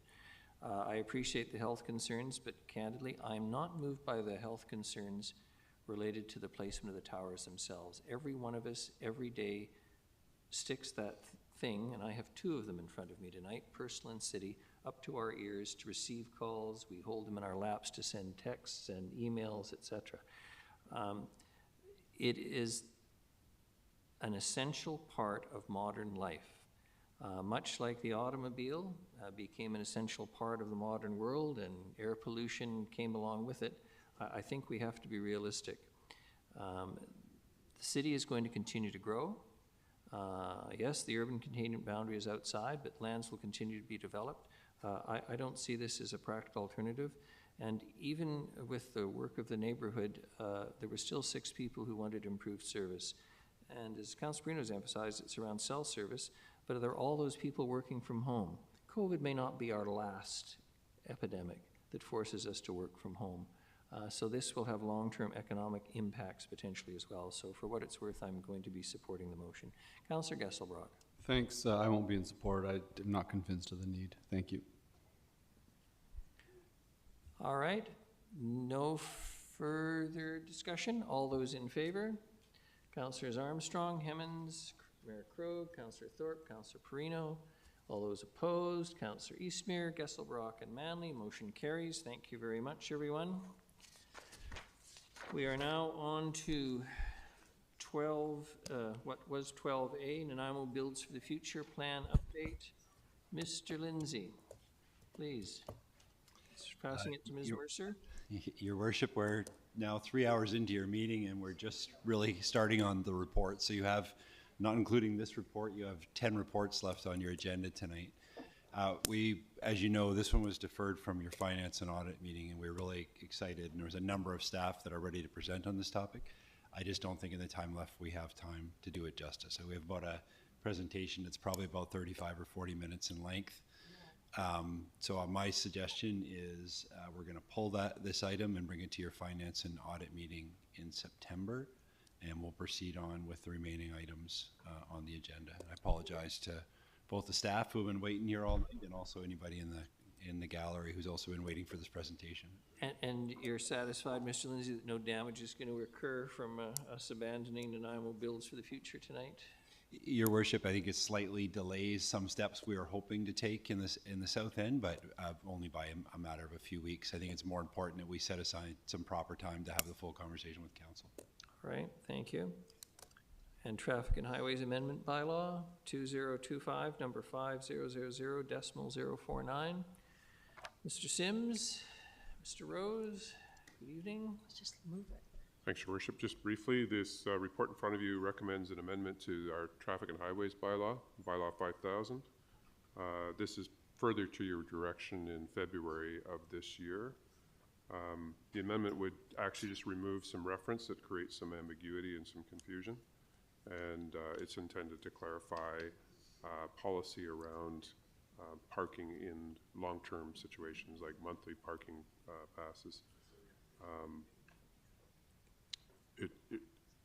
From the cleaning up the language in the bylaw would allow us to proceed with signage and also approve some demand management with parking. Mr. Rose is here for questions and is intimately familiar with it. But if you have any questions, we're here. Thanks. Thank you very much, Mr. Sims. Council has had a chance to read the report. I'm not, Councillor Armstrong. No, I was going to read the motion. Please read it out. Motion that Traffic and Highways Regulation Amendment Bylaw 2025, number 5000.0549, a bylaw to remove the reference to exemptions for accessible parking in city off-street parking facilities, pass first reading. Seconded, Councillor Perino. All those in favor? Any opposed? None. Motion carries. Motion that the bylaw pass second reading. Seconded, Councillor Perino. Any discussion? All those in favor? Any opposed? None. Motion carries. Motion that the bylaw pass third reading. Seconded, Councillor Hemmens. All those in favor? Any opposed? None. Motion carries. Thank you. We're on next to Neighborhood Association Priority Request 2025. Mr. Holm, you're going to introduce this. Yeah, thank you, Your Worship. Just really briefly, as Council's aware, there are 16 recognized neighborhood associations in the city. Council has neighborhood supports policy in place and holds an annual event with the neighborhood associations. Staff facilitators, council members attend to look at identifying neighborhood priority requests, which are outlined in this report. Those requests are presented to council to be received by council and for consideration in capital planning, budgeting, and departmental work plans going forward. So this is an annual exercise. I'm happy to answer questions or expand on this if needed. Thank you. Thank you very much. Any questions? Councillor Hemmens. Thank you, Your Worship. Not actually a question, just I just want to extend my gratitude to staff and also the neighborhood associations who attend this. I think this is some of the best work that the city's doing in terms of an exchange of ideas. And the fact that we have 16 neighborhood associations who are currently being supported by this policy, I think is pretty amazing work. So thank you. In particular, thank you to the neighborhood associations who come out and like give us a night of their lives to tell us what they want to see. That's critical. Thank you. And you're going to move the motion. I will move the motion. And we have a seconder in Councillor Perino. Any discussion? Seeing none, all those in favor? And any contrary? None. Motion carries. Thank you. The next is Development Variance Permit Application Number DVP 478-945 Waddington Road. Mr. Holm. Thank you, and given the late hour, I won't say much about this other than notifications taken place, and I'm happy to answer questions. Thanks. Thank you very much. Is there anyone here who wishes to speak to Development Variance Permit Application Number DVP 478-945 Waddington Road? I'm not seeing anyone. Moved by Councillor Thorpe, seconded by Councillor Hemmens. All those in favor? Any opposed? None. Motion carries. Thank you. The next is Development Variance Permit Application Number DVP 479-508 Pinnacle Place. Mr. Holm. Thank you, Your Worship. Likewise, and notification has taken place here as well, and I'm happy to answer questions on this. Thanks. Thank you. Is there anyone here wishing to speak to Development Variance Permit Application Number DVP 479-508 Pinnacle Place? Not seeing anyone. Councillor Thorpe moves the recommended motion, seconded Councillor Perino. All those in favor? Any opposed? None. Motion carries. Thank you. The next is F, Development Variance Permit Application Number DVP 480-3974 Hammond Bay Road. Mr. Holm. And thank you again, Your Worship. Required notification has taken place, and I'm here to answer questions. Thanks. Again, is there anyone here who wishes to speak to Development Variance Permit Application Number DVP 480-3974 Hammond Bay Road? Not seeing anyone. Moved Councillor Hemmens, seconded Councillor Thorpe. All those in favor? And any opposed? None. Motion carries. Thank you. G, Development Variance Permit Application Number DVP 481-25 Victoria Road. Mr. Holm. Thank you, Your Worship. And again, notifications taken place, and I'm here to answer questions. Thanks. Thank you. Again, is there anyone here who wishes to speak to Development Variance Permit Application Number DVP 481-25 Victoria Road? Not seeing anyone. Councillor Perino moves the recommended motion, seconded Councillor Eastmere. All those in favor? Any opposed? None. Motion carries. The next is H, Development Permit Application Number DP 1371-556569 and 73 Bedaux Street. Everyone care to make the recommended motion? Move Councillor Hemmens, seconded Councillor Armstrong. All those in favor? Any opposed? None. Motion carries. Thank you. We've done I. On to J, Home Energy Retrofit Financing Program Expansion. Mr. Holm, it is your evening, isn't it? Yeah, thank you, Your Worship. Yeah, happy to speak to this if needed or answer questions, but it's an expansion of the proposed expansion or a grant application to allow the expansion of the city's home energy retrofit program that would allow for a third-party lending option if the grant were to be successful, as well as a request to fund the Home Energy Navigator program, 2 years of the Home Energy Navigator program through the city's Climate Action Reserve. And this was presented at Finance and Audit originally, moved to tonight's agenda as we didn't get to it that day. I'm happy to answer questions on this. Thanks. Thank you very much. Option 1 is positive. Option 2 is negative. Option 1 moved by Councillor Perino. Seconded by Councillor Armstrong. Any discussion? Not seeing any. All those in favor? And any opposed? None. Motion carries. Next is K, Heritage Facade Grant at 315 Fitzwilliam Street. Mr. Holm again. Thank you, Your Worship. This is an improvement repair of existing gutters on the St. Andrew's United Church through the city's Heritage Facade Grant Program. I'm happy to answer questions. Thanks. Thank you very much. Moved Councillor Perino, seconded Councillor Thorpe. All those in favor? Any opposed? None. Motion carries. And we're on to L, allocation of pedestrian unallocated funds. Mr. Sims, please. Thanks, Your Worship. This is sounding familiar, I'm sure, but just earlier this month, Council approved the projects associated with the 2025 pedestrian unallocated budget line item.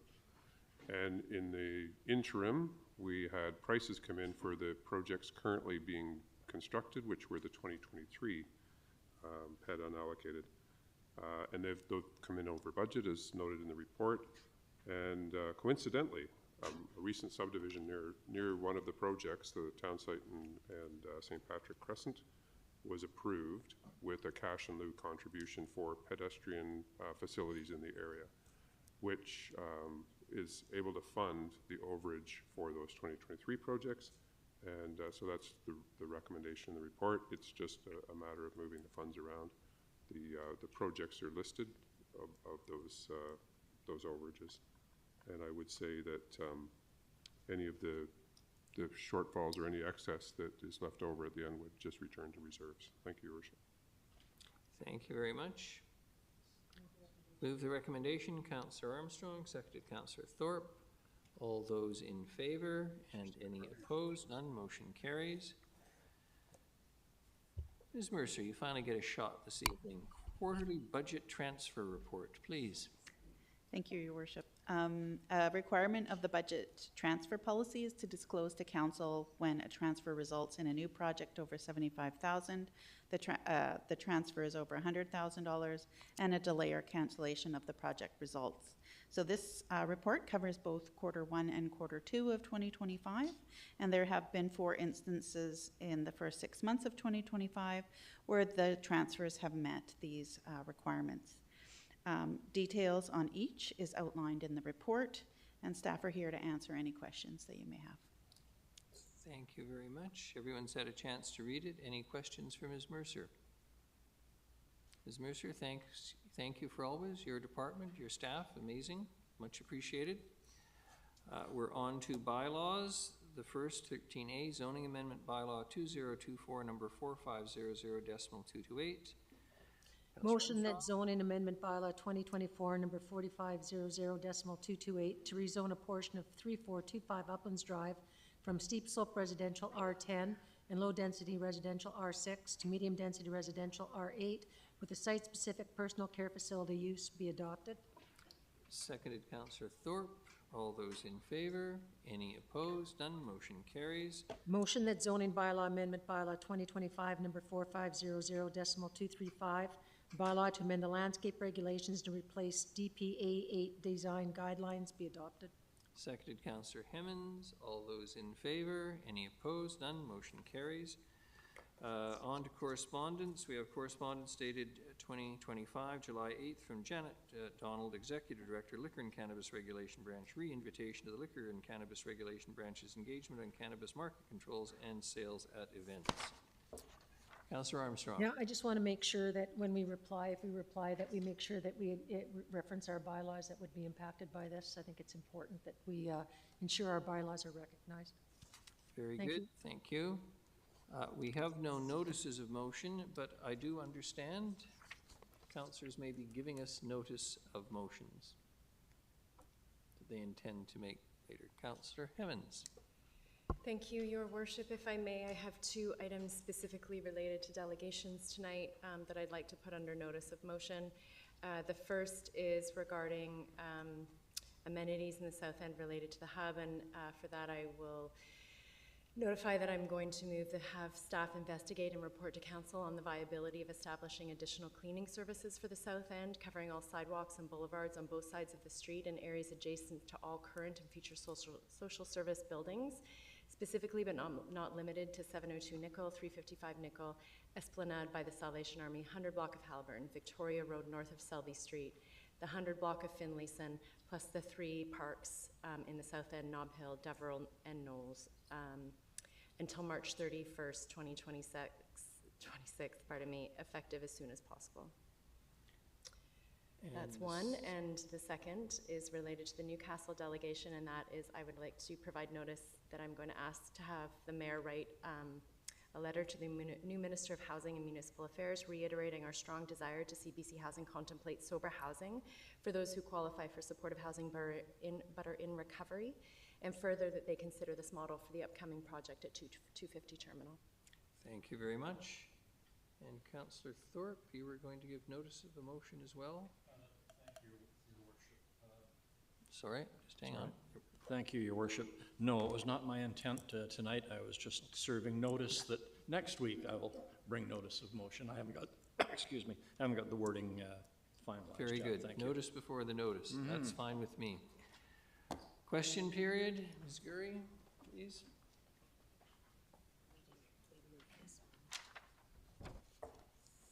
Thank you very much. Drop-in hub, Ms. Robertson.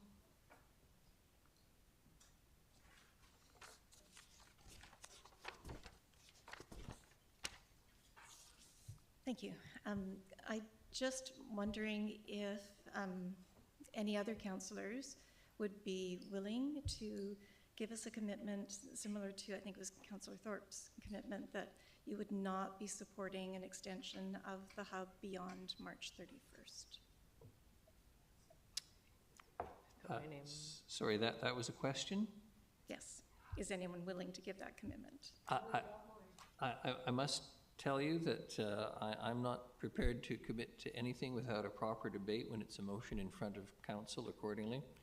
I appreciate the point of why you're asking this, but this is the reason we have debates and information and staff reports. So I appreciate the question. Someone else may care to respond, but Councillor Himmons? I will commit without an alternate location in place to see this closed in March. Thank you. Thank you. Councillor Gesselbrock? I mean, I do believe that was the intent of the motion, to not extend past March 31st and to look for a new location. If there wasn't that intent to transition out of there by March 31st, I would have chosen option 1. So thank you. Thank you. I think Ms. we Robertson, appreciate the you know I'm a lawyer reassurance. by profession. Things will Pardon? change. I think it's obvious by the vote of council where council stands on this issue. And come the springtime, let us hope that it won't be an issue, that the province will have taken the appropriate steps, but more importantly, as has been raised at this council meeting and the previous Finance and Audit Committee meeting, the opening of the facilities at 1300 Island Highway and 1030 Victoria Road will have actually made a difference. I live in hope, as do you, and I appreciate how frustrating it is for you where things are at now. So thank you. Thank you. We have Mr. Annesley on 10C1.